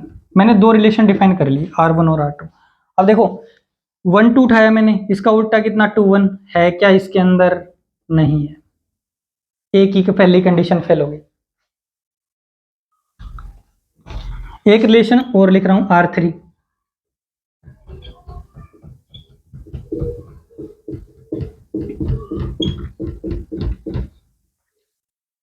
भाई इसके अंदर 1 2 है क्या, इसका उल्टा इसके अंदर है, नहीं है, तो R1 इज नॉट, आगे चेक ही नहीं करना बस, नॉट सिमेट्रिक। एक एलिमेंट से फेल हो गया तो समझ लो पूरा सिमेट्रिक फेल हो गया। अब देखो यहाँ से 1 2 इसका उल्टा है क्या, देखो यहाँ से 1 3 का उल्टा 3 1 है 2 3 का उल्टा है क्या 3 2 नहीं है, 1 2 का उल्टा है क्या 2 1 नहीं है, तो ये भी relation R2 is not symmetric, ये भी सिमेट्रिक नहीं होगा। 1 2 2 1 इसका उल्टा है 1 3 उल्टा 3 1, यानी कि जितने भी ऑर्डर पेयर है 2 1 लोगे तो इसका उल्टा कितना आ जाएगा 1 2, 3 1 लोगे तो इसका उल्टा कितना आ जाएगा 1 3, तो यानी कि ए बी प्रेजेंट है तो इसका उल्टा भी इसके अंदर है, तो इस रिलेशन R3 को हम कहेंगे R3 इज सिमेट्रिक। R3 क्या हो जाएगा, सिमेट्रिक रिलेशन हो जाएगा। यानी कि किसी रिलेशन को सिमेट्रिक होना है तो क्या होना पड़ेगा, यदि ए बी उसके अंदर है तो उसका उल्टा बी ए भी उसके अंदर होना चाहिए। तो मैंने यहाँ पर तीन रिलेशन डिफाइन किए, R1 इसमें 1 2 तो है लेकिन 2 1 नहीं है। अब देखना एक और लिख रहा हूं R4, ये लिख रहा हूं 5। अब देखो कोई एलिमेंट पेयर उठाऊंगा ए बी, है क्या इसके अंदर, अगर ऐसा है तो होना चाहिए, अगर ऐसा नहीं तो ऐसा होना जरूरी नहीं है, ये इसके अंदर है ही नहीं है तो अगला होना कि इसका उल्टा होगा ही कहां से, तो इसलिए R4 क्या होता है, R4 इज सिमेट्रिक। R4 को हम क्या बोलेंगे, सिमेट्रिक बोलेंगे। ये बात ध्यान रखना, फाई जो होता है ना, फाई रिलेशन डिफाइन करते हैं वो क्या होता है, सिमेट्रिक भी होता है, क्योंकि सिमेट्रिक की डिफिनेशन क्या होती है, अगर ए बी है तो उसका उल्टा होना चाहिए बी ए, अगर ये नहीं है तो इसके अंदर होने पे फर्क ही नहीं पड़ता, तो इसके अंदर कुछ है ही नहीं है तो भाई ये कंडीशन पहली फॉलो नहीं कर रहा तो पास। ठीक है, तो अगर फेल करना है किसी भी रिलेशन को तो एक कंडीशन फेल करना बहुत है, लेकिन अगर पास करना हो ना उसको तो सभी के लिए पास होना चाहिए फिर उसको। तो यहाँ पर देखना ए बी तो है ही नहीं इसके अंदर, तो नहीं है तो फिर ये कंडीशन ही फॉलो नहीं कर रहा तो जरूरी नहीं होना, तो ये क्या हो जाएगा, फाई जो रिलेशन होता है क्या होता है, सिमेट्रिक रिलेशन होता है। आई होप आप समझ गए होंगे कि सिमेट्रिक रिलेशन क्या होता है। तो मैं इसको रफ कर रहा हूं, आगे मैं आपको बता रहा हूं कि नंबर ऑफ सिमेट्रिक रिलेशन कितने होते हैं, बस ये दो ही का बताऊंगा आपको, मैंने सभी का बता दिया क्योंकि ट्रांजिटिव आगे हम पढ़ेंगे, लेकिन उसके अंदर आपको डीप नॉलेज लेनी पड़ेगी, उसके लिए बहुत सारा पढ़ना पड़ेगा अगर आपको नंबर ऑफ ट्रांजिटिव रिलेशन निकालना है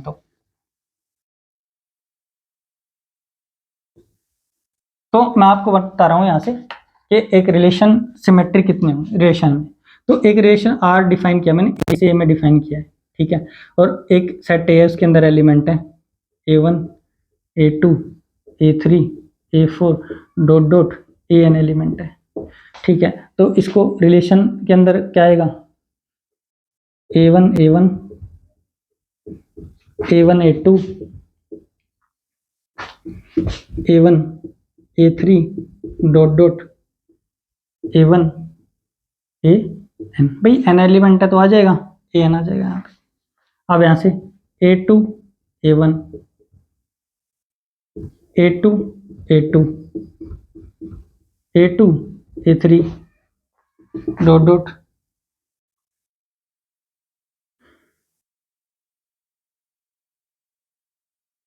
तो यहाँ से क्या आ जाएगा A2 AN ही आ जाएगा यहाँ पे। ऐसे ही चलेंगे यहाँ से 1 2 3 चलेगा AN A1। ठीक है, पेयर बना रहा हूँ भाई इसके, ऐसे लिखने पड़ेंगे इनको। ठीक है, AN A2 dot dot AN A3 dot dot AN AN। ठीक है, ये हमने क्या बना दिया रिलेशन आर। जितने भी एलिमेंट होंगे ना इसके, कितने एलिमेंट होंगे आर के अंदर, कितने एलिमेंट होंगे n क्रॉस n, कितने n स्क्वायर। मैंने n एलिमेंट लिया ना तो हमने क्या मान लिया n स्क्वायर इसके अंदर एलिमेंट होंगे। अब देखो यहां से number of total number of symmetric relation that can be defined from set A to A। अब देखना मैंने क्या बताया कि यदि AB अगर है देयर इंप्लाइज BAB होना चाहिए। तो देखो यहां से A1 इसका उल्टा करोगे तो A1 आ जाएगा। तो देखो इसके पास कितने ऑप्शन है, 2 ऑप्शन है। ये आ भी सकता है, नहीं भी आ सकता। A2 क्योंकि भाई इसका उल्टा करेंगे तो यही मैंने क्या बताया था, अगर फाई है तो उसको क्या होता है सिमेट्रिक, या तो एलिमेंट आ सकता है या नहीं आएगा। तो ये इसके पास भी 2 ऑप्शन है, इसके पास भी कितने ऑप्शन है, 2 ऑप्शन है। तो इनके कितने एलिमेंट हो गए टोटल, n एलिमेंट है। तो n एलिमेंट के पास में कितने कितने ऑप्शन है, 2 ऑप्शन है। तो 2 की पावर n एंड। ठीक है, अब AB है तो BA होना चाहिए, यानी कि पेयर की बात हो रही है कि यदि A1 A2 है तो A2 A1 होना चाहिए। अगर A3 A1 है तो A3 A1 होना चाहिए।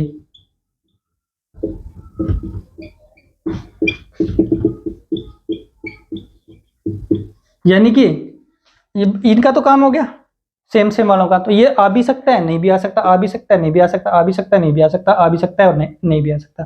कितने एलिमेंट हो गए, n एलिमेंट है। तो एक एलिमेंट के पास में कितने ऑप्शन आने के, 2। तो n एलिमेंट के पास में कितने हो जाएंगे, n। तो 2 की पावर कितना आ जाएगा, n। अब देखो यहां से A1 A2 यदि आ गया तो A2 A1 को भी आना पड़ेगा, यानी कि ये दोनों पेयर को आना पड़ेगा। अगर A1 A3 आ गया तो A3 A1 को आना पड़ेगा, यानी कि इन दोनों पेयर्स को भी क्या करना पड़ेगा, आना पड़ेगा। यानी कि यहाँ पे पेयर की बात होती है। तो ऐसे देखो इतने कितने एलिमेंट, कितने बच गए एलिमेंट, देखो कितने बच गए। टोटल नंबर ऑफ एलिमेंट कितने थे, n स्क्वायर। उसमें से n एलिमेंट का तो हो गया काम कि भाई 2 की पावर n तरीके से आ सकते हैं। तो बाकी ये बच गए कितने, n स्क्वायर माइनस n। अब देखो पेयर बनाएंगे यहाँ से कि भाई ये या तो ये पेयर पूरा का पूरा आएगा या पेयर ये नहीं आएगा। अगर ये आ गया तो इसको आना पड़ेगा, ये नहीं आया तो ये भी नहीं आएगा। तो यानी कि एक पेयर के पास में कितने ऑप्शन है, 2 ऑप्शन है। तो यहां से हमारे पास में कितने पेयर हो गए भाई, एलिमेंट कितने बच गए इसमें, n स्क्वायर का एलिमेंट तो ये थे ही। टोटल एलिमेंट कितने थे, n स्क्वायर। इसमें n तो हट गई क्योंकि ये तो इनका अलग सिस्टम आ भी सकते नहीं भी। तो ये बाकी के एलिमेंट कितने बच गए, n स्क्वायर माइनस n। लेकिन पेयर की बात चल रही है तो क्या आ जाएगा, n square minus n by क्या आ जाएगा, 2 आ जाएगा। ठीक है, तो एक पेयर के पास में कितना ऑप्शन है, 2 ऑप्शन है। तो इतने पेयर के पास में कितने ऑप्शन हो जाएंगे, 2 की power n square minus n by 2।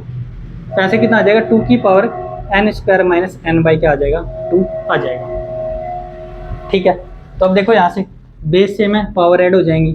तो 2 की power n plus n square minus n by 2। यहाँ से 2 क्या ले लूंगा, एलसीएम ले लूंगा।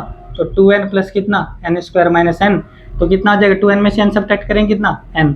तो क्या आ जाएगा, 2 की power n plus n square divide by 2। इसको आप क्या लिख सकते हो, 2 की power n into n plus 1 by 2 भी लिख सकते हो। यहाँ से n कॉमन ले लिया तो क्या बचेगा, n प्लस 1 बाई 2। यानी कि इतने टोटल नंबर ऑफ रिलेशन होते हैं सिमेट्रिक रिलेशन। समझ में आया क्या कि कितने नंबर होंगे, कितने टोटल नंबर ऑफ रिलेशन होंगे सिमेट्रिक होंगे जो कि। तो यहाँ पर देखो ये A1 ये तो आ सकता है, नहीं भी आ सकता, आ सकता है, नहीं भी आ सकता, क्योंकि ये सेम ही है। उल्टा करेंगे तो भी आ जाएगा, ये सेम ही आ जाएगा। तो इसके पास 2 ऑप्शन है, तो n एलिमेंट है इतने। तो इसके पास में 2 की पावर n ऑप्शन हो गए। अब देखो आखिर बाकी के कितने एलिमेंट बचे थे भाई, n स्क्वायर टोटल एलिमेंट थे, उसमें से n एलिमेंट तो आ चुके हैं, आ भी सकते हैं, नहीं भी आ सकते, दो ऑप्शन है सबके पास में। तो अब देखो यदि ये आ गया तो ये भी आना पड़ेगा, इसको ये आ गया तो इसको भी आना पड़ेगा, यानी कि ये पेयर या तो आएगा पूरा का पूरा या नहीं आएगा, एक नहीं आ सकता, क्योंकि यदि ये आ गया और ये नहीं आया तो सिमेट्रिक होगा ही नहीं, इसलिए इस पेयर को पूरे के पूरे को आना पड़ेगा। तो पेयर कितने हो जाएंगे, टोटल नंबर कितने, इसमें कितने एलिमेंट है n स्क्वायर, उसमें से n एलिमेंट हटा देंगे तो ये तो इतने एलिमेंट आ गए। पेयर बनाना है तो 2 से क्या कर दिया, डिवाइड कर दिया, तो कितने पेयर आ गए, n square minus n by 2। एक पेयर के पास में कितने ऑप्शन के, ये पेयर आ भी सकता है नहीं भी आ सकता, ये पेयर आ भी सकता है नहीं भी आ सकता, तो टोटल कितने 2 की power n square minus n by क्या आ जाएगा, 2 आ जाएगा। जब इसको हमने सोल्व किया तो क्या है, 2 इंटू एन की power 2 into n plus 1 by 2, यानी कि इतने टोटल नंबर ऑफ रिलेशन होते हैं, कौन से, सिमेट्रिक होंगे, जो कि इतने सिमेट्रिक रिलेशन होते हैं। आई होप आपको सबको समझ में आ गया होगा।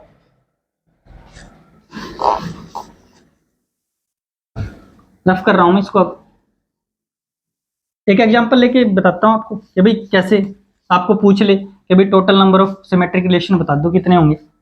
एक सेट ए है, उसके अंदर 3 एलिमेंट है, number of element in set ए 3, तो ये बता दो total number of relation, total number of symmetric relation that can be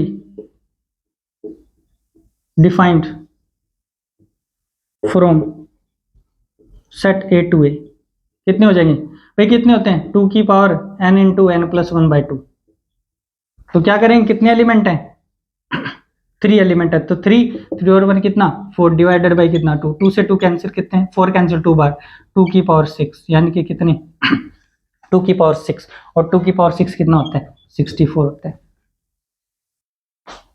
ठीक है, तो इतने total number of symmetric relation आ जाएंगे भाई। तो इस तरीके से आप क्या कर सकते हो, total number of symmetric relation भी निकाल सकते हो। ठीक है, आई होप आपको सबको समझ में आ गया होगा। अब हम अगले रिलेशन पे चलते हैं।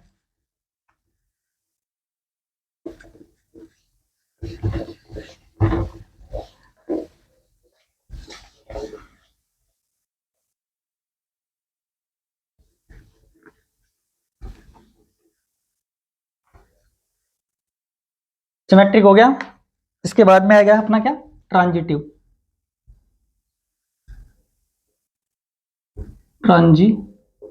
रिलेशन।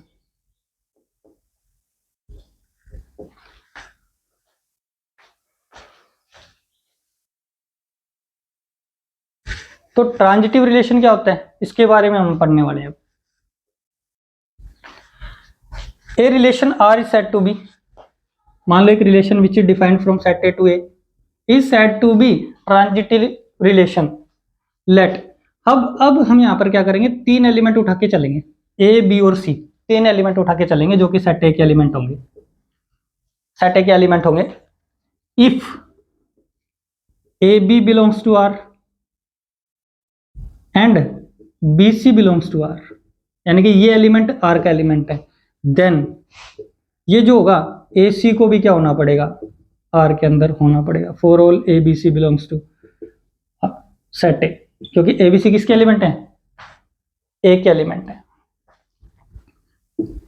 यानी कि किसी भी रिलेशन को ट्रांजिटिव अब हम कब कहेंगे, हम 3 एलिमेंट उठाएंगे, वहां से 3 एलिमेंट उठाएंगे, तो 3 एलिमेंट उठाने के बाद में हम क्या करेंगे, अगर ए बी आर में है, बी और सी भी आर में है, तो ए और सी को आर में 100% होना पड़ेगा, तभी रिलेशन आर को क्या कहा जाएगा, ट्रांजिटिव रिलेशन कहा जाएगा।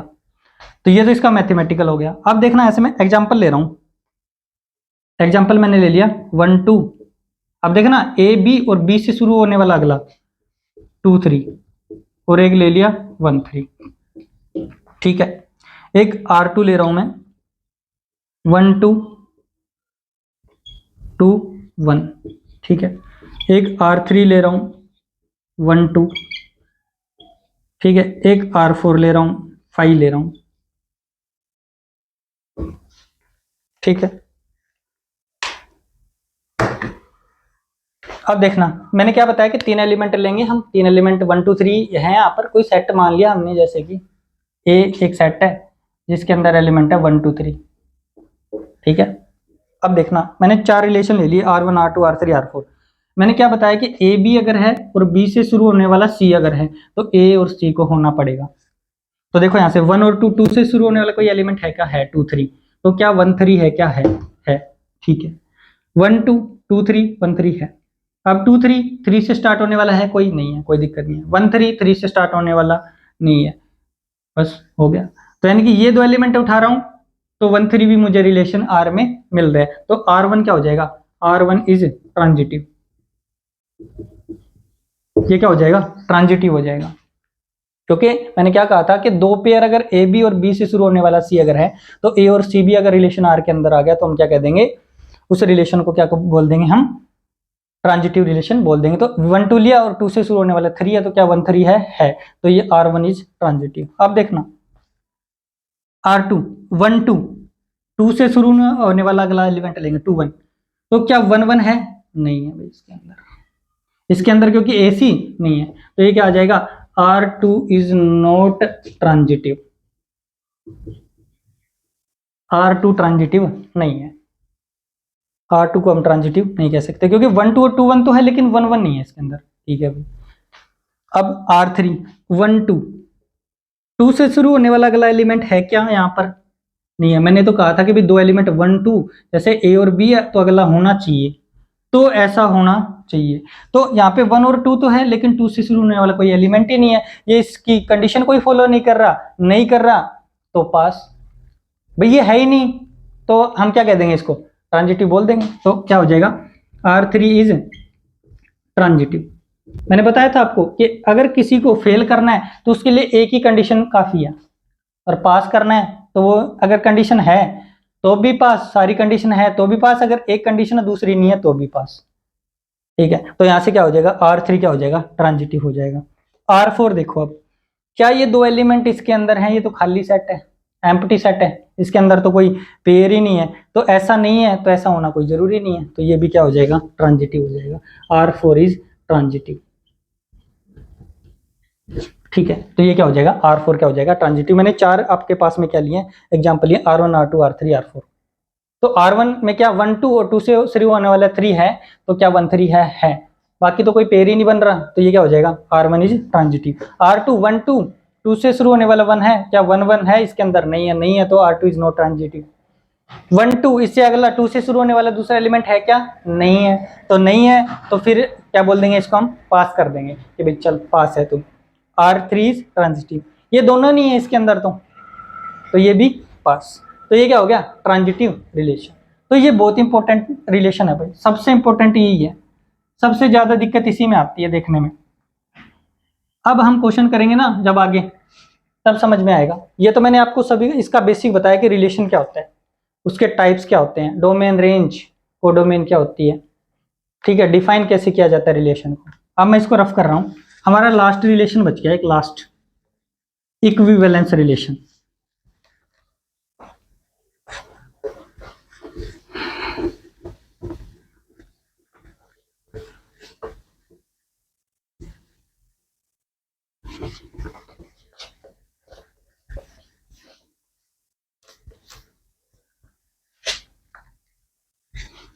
लास्ट है इक्विवेलेंस रिलेशन। तो एक रिलेशन आर है which is defined from set A to A relation R is said to be equivalence relation if R is reflexive, symmetric and transitive is, बस ठीक है, इतना ही कर दो। किसी आर एक रिलेशन है उसको इक्विवेलेंस रिलेशन कब कहा जाएगा, कि वो रिलेशन रिफ्लेक्सिव भी हो, सिमेट्रिक भी हो और क्या हो, ट्रांजिटिव भी हो। यानी कि इक्विवेलेंस चेक करने के लिए अपने को क्या करना पड़ेगा, उसका क्या देखना पड़ेगा, रिफ्लेक्सिव देखना पड़ेगा, कि वो रिफ्लेक्सिव है कि नहीं है, सिमेट्रिक देखना पड़ेगा वो है कि नहीं है, ट्रांजिटिव देखना पड़ेगा वो है कि नहीं है। ठीक है, आया समझ में? तो ये अपने थे 7 रिलेशन थे जो कि आपको पढ़ने थे, सबका मैंने अलग अलग एक्सप्लेन कर दिया है।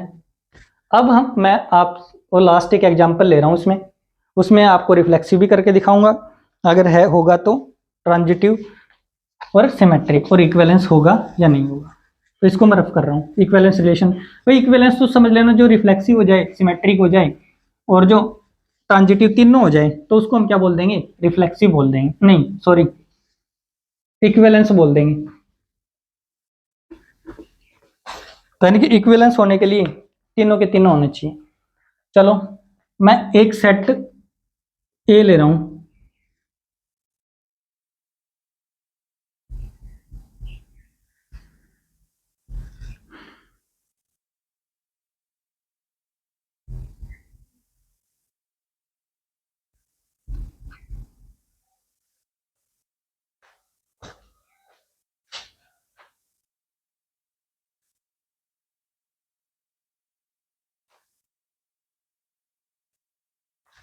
ठीक है। चलो एक मैं आप एग्जांपल ले रहा हूं कि एक सेट ए है जिसके अंदर all the books in library of college, यानी कि एक कॉलेज में जितनी भी बुक्स हैं उनका कलेक्शन है। ठीक है, एक रिलेशन आर डिफाइन कर रखा है ए से ए में। वो रिलेशन आर क्या है, इसमें वो सभी एक्स वाई आएंगे such that x and why have same number of pages.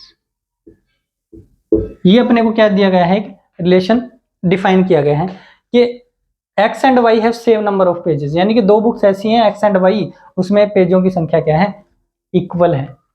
ठीक है, और सेट ए क्या दिया हमें, all the books in library of college, यानी कि सेट ए के अंदर कितनी, कॉलेज में सभी लाइब्रेरी की जितनी भी बुक्स हैं उनका कलेक्शन है।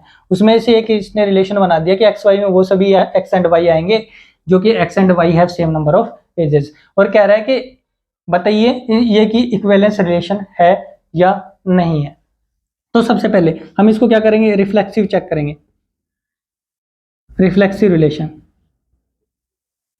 तो देखो यहां से रिफ्लेक्सिव चेक करने के लिए क्या आएगा, ए एक हम क्या उठाएंगे, कोई भी एक एलिमेंट उठा लिया इस बुक से, कोई भी एक बुक्स उठा ली, मान लो एक्स उठा लिया यहाँ पर मैंने, क्योंकि एक्स वाई की फॉर्म लिख रखा है, एक्स एक एलिमेंट बुक्स है जो कि ए के अंदर है। ठीक है, तो इसका मतलब क्या है कि भाई एक्स वाई का मतलब क्या है, इसका मतलब क्या है, x and why have same numbers of pages. ठीक है, तो हम क्या करेंगे, अब क्या रखेंगे भाई, एक्स मैंने तो क्या कहा था कि भाई अगर एक्स एक एलिमेंट है ए के अंदर, तो एक्स और एक्स यदि उसके अंदर आ गया रिलेशन के अंदर, तो हम क्या बोल देंगे, क्योंकि एक्स वाई का मतलब क्या है, ये मतलब है इसका। तो यदि मैं रख दूं यहां से, देखो वाई की जगह भी एक्स रख दूं, x and x have same number of pages, यानी कि क्या हो गया, देखो यहां से मैंने क्या कहा था, ए और ए होना चाहिए, यानी कि एक्स और एक्स अगर आ गया तो हम बोल देंगे। मैंने वाई की जगह भी क्या रख दिया, एक्स ही रख दिया। तो एक्स एंड वाई हैव, ये तो इसका मतलब था, एक्स वाई की जगह एक्स रख दिया, तो x and x have same number of pages. भाई कोई भी बुक्स है और वही बुक्स है सेम, वो दूसरी बुक्स है, दोनों में पेजों की संख्या क्या आएगी, सेम आएगी। तो अगर सेम आएगी तो इसको हम क्या लिखेंगे, एक्स एक्स बिलोंग्स टू क्या आ गया, आर आ गया, कि भाई एक्स वाई लेके चले थे एक, ये इसका मतलब एक एलिमेंट उठाया था हमने, और एक्स एक्स किसके अंदर आ गया, इस रिलेशन आर के अंदर आ गया, तो क्या आ जाएगा, आर इज रिफ्लेक्सिव रिलेशन।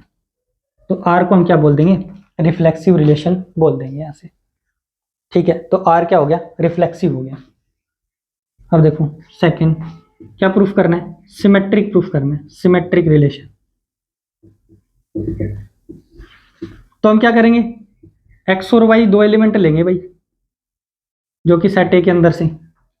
ठीक है, इफ एक्स वाई अगर है, ऐसा है, तो इसका मतलब क्या है, x and why have same number of pages. क्या कर दूं, इसको उल्टा करो, दिखा, इसको उल्टा कर दो, y and x have same number of pages. अब देखना, एक x बुक है, उसके अंदर मान लो कितने पेज हैं, 200। y बुक्स है, कितने पेज हैं, दोनों क्या है, सेम है। नंबर ऑफ पेजेस क्या है, सेम है। तो x इक्वल टू वाई, तो चाहे इसको ऐसे लिख दूं, y इक्वल टू एक्स लिख दूं, फर्क पड़ेगा क्या, कोई नहीं पड़ेगा, क्यों x और y में तो पेजों की संख्या क्या है, सेम है। तो ऐसे मैंने क्या कर दिया भाई, x and y have same number of pages, तो मैंने क्या कर दिया, इसको उल्टा कर दिया, तो y और x में भी क्या होंगे, same he number of pages होंगे। तो अगर ये इसको ऐसे लिखा जाता है तो इसको कैसे लिखा जाएगा, वाई एक्स को, भाई एक्स पहले था तो पहले आ गया, तो वाई पहले आ जाएगा, तो Y X belongs to R, यानी कि वाई एक्स, एक्स वाई था इसके अंदर और वाई एक्स भी इसके अंदर आ गया। तो ये क्या हो गया, कंडीशन को क्या कर गया, फॉलो कर गया, तो ये क्या हो जाएगा, R is symmetric relation, R is symmetric relation. I hope आपको समझ में आ गए होंगे दोनों, कि रिफ्लेक्सिव और सिमेट्रिक क्या होते हैं।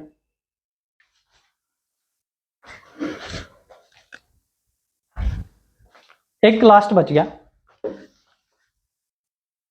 रफ कर रहा हूं इसको मैं थोड़ा सा। अब थर्ड कौन सा रह गया, ट्रांजिटिव रिलेशन, ट्रांजिटिव रिलेशन। तो हम क्या करेंगे, यहां से 3 बुक्स उठाएंगे, let X Y Z books किसके अंदर है, ए से उठाएंगे।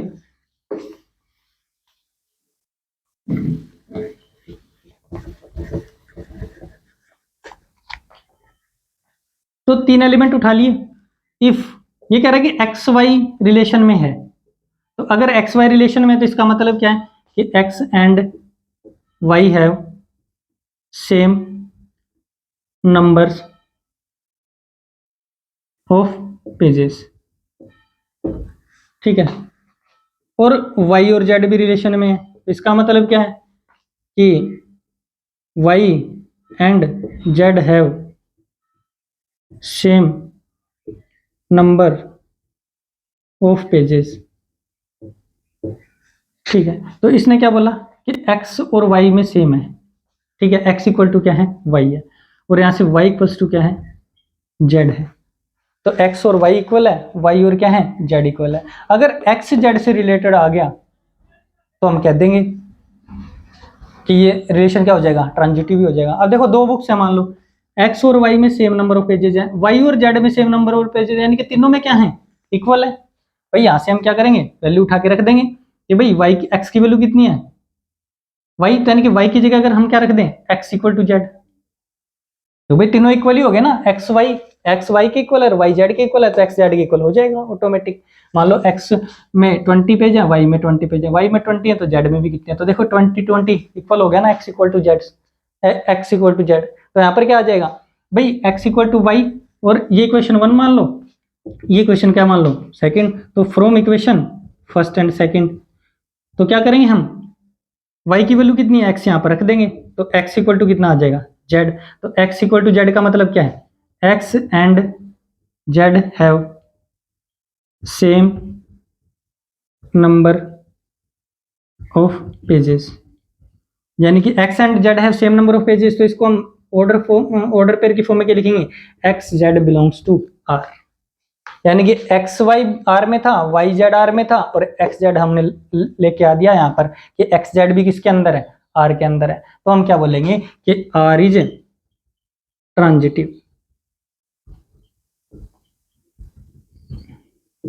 ठीक है। तो ये आर क्या हो जाएगा, ट्रांजिटिव रिलेशन हो जाएगा, ठीक है। अब देखो आर रिफ्लेक्सिव भी था, सिमेट्रिक भी था, और क्या हो गया, ट्रांजिटिव भी हो गया। रिफ्लेक्सिव भी है, सिमेट्रिक भी है और ट्रांजिटिव भी है। अगर कोई रिलेशन ऐसा होता है जो रिफ्लेक्सिव भी हो, सिमेट्रिक भी हो और ट्रांजिटिव भी हो, तीनों हो, तो उस रिलेशन को क्या बोला जाता है, इक्विवेलेंस रिलेशन बोला जाता है। तो ये जो रिलेशन गिवन था, तो ये कौन सा रिलेशन हो जाएगा, आर क्या हो जाएगा, इक्विवेलेंस रिलेशन हो जाएगा। आपका इस तरीके से क्या आता है, 12th क्लास के अंदर बोर्ड पेपर के अंदर क्वेश्चन आएगा, तो इस तरीके से उसको क्या किया जाएगा, एक्सप्लेन करना पड़ेगा, तब जाके आपको मार्क्स मिलेंगे, 3 मार्क्स में आएगा। तो इस तरीके से आपको क्या करना पड़ेगा, उसको एक्सप्लेन करना पड़ेगा। तो ये एक्स क्या, ये जो रिलेशन आर जो दिया था, ये क्या रिफ्लेक्सिव भी था, सिमेट्रिक भी था और ट्रांजिटिव भी आ गया, तीनों आ गए। तीनों आ गया तो मैंने बताया था कि भाई अगर कोई रिलेशन अगर रिफ्लेक्सिव भी हो, सिमेट्रिक भी हो, ट्रांजिटिव भी हो, तो उसको हम क्या कहेंगे, इक्विवेलेंस रिलेशन बोल देंगे। तो ये जो रिलेशन आर था इक्विवेलेंस रिलेशन है। तो यहां पर मैंने आपको बता दिया, रिलेशन चैप्टर का पूरा कंसेप्ट बता दिया आपको कि रिलेशन क्या होता है, रिलेशन के अंदर डोमेन, रेंज, कोडोमेन क्या होते हैं, ठीक है। रिलेशन को रिप्रेजेंट कैसे करते हैं, रिप्रेजेंट करने के 3 तरीके होते हैं रिलेशन को, सेट, बिल्डर, फॉर्म या रूल मेथड बोलते हैं, टेबुलर फॉर्म या एक और मेथड बोलते हैं उसको, टेबुलर फॉर्म होगी और एक क्या हो, रोस्टर फॉर्म बोलते हैं। और थर्ड कौन सा था, विजुअल रिप्रेजेंटेशन था, उसके बारे में पढ़ा हमने, टाइप्स पढ़े सभी रिलेशन के। और उसके अंदर नंबर ऑफ रिलेशन पढ़े, टोटल नंबर ऑफ रिलेशन पढ़ा, total number of reflexive relation पढ़ा, आइडेंटिटी रिलेशन भी पढ़ा, सिमेट्रिक रिलेशन भी कितने होते हैं। ट्रांजिटिव का क्या है, कंसेप्ट बहुत बड़ा है, निकाल सकते हैं, ऐसी बात नहीं है नहीं निकाल सकते, लेकिन उसका कंसेप्ट बहुत बड़ा है, उसके लिए बहुत ज्यादा आपको पढ़ना पड़ेगा, थोड़ा सा 1 घंटे क्लासेज एक्स्ट्रा लगेगी उसकी, तब जा करके समझ में आएगा। तो इस तरीके से अपना यहाँ पर क्या होता है, रिलेशन चैप्टर क्या होता है यहाँ पे कंप्लीट होता है। आज के लिए बस इतना ही। आई होप ये मैंने आज जो चैप्टर पढ़ाया आपको सबको समझ में आया होगा, और मैं उम्मीद करता हूँ कि आप इसको बार बार देख करके क्या करोगे, इसको समझ पाओगे। ठीक है, okay, bye, take care all of you, thank you.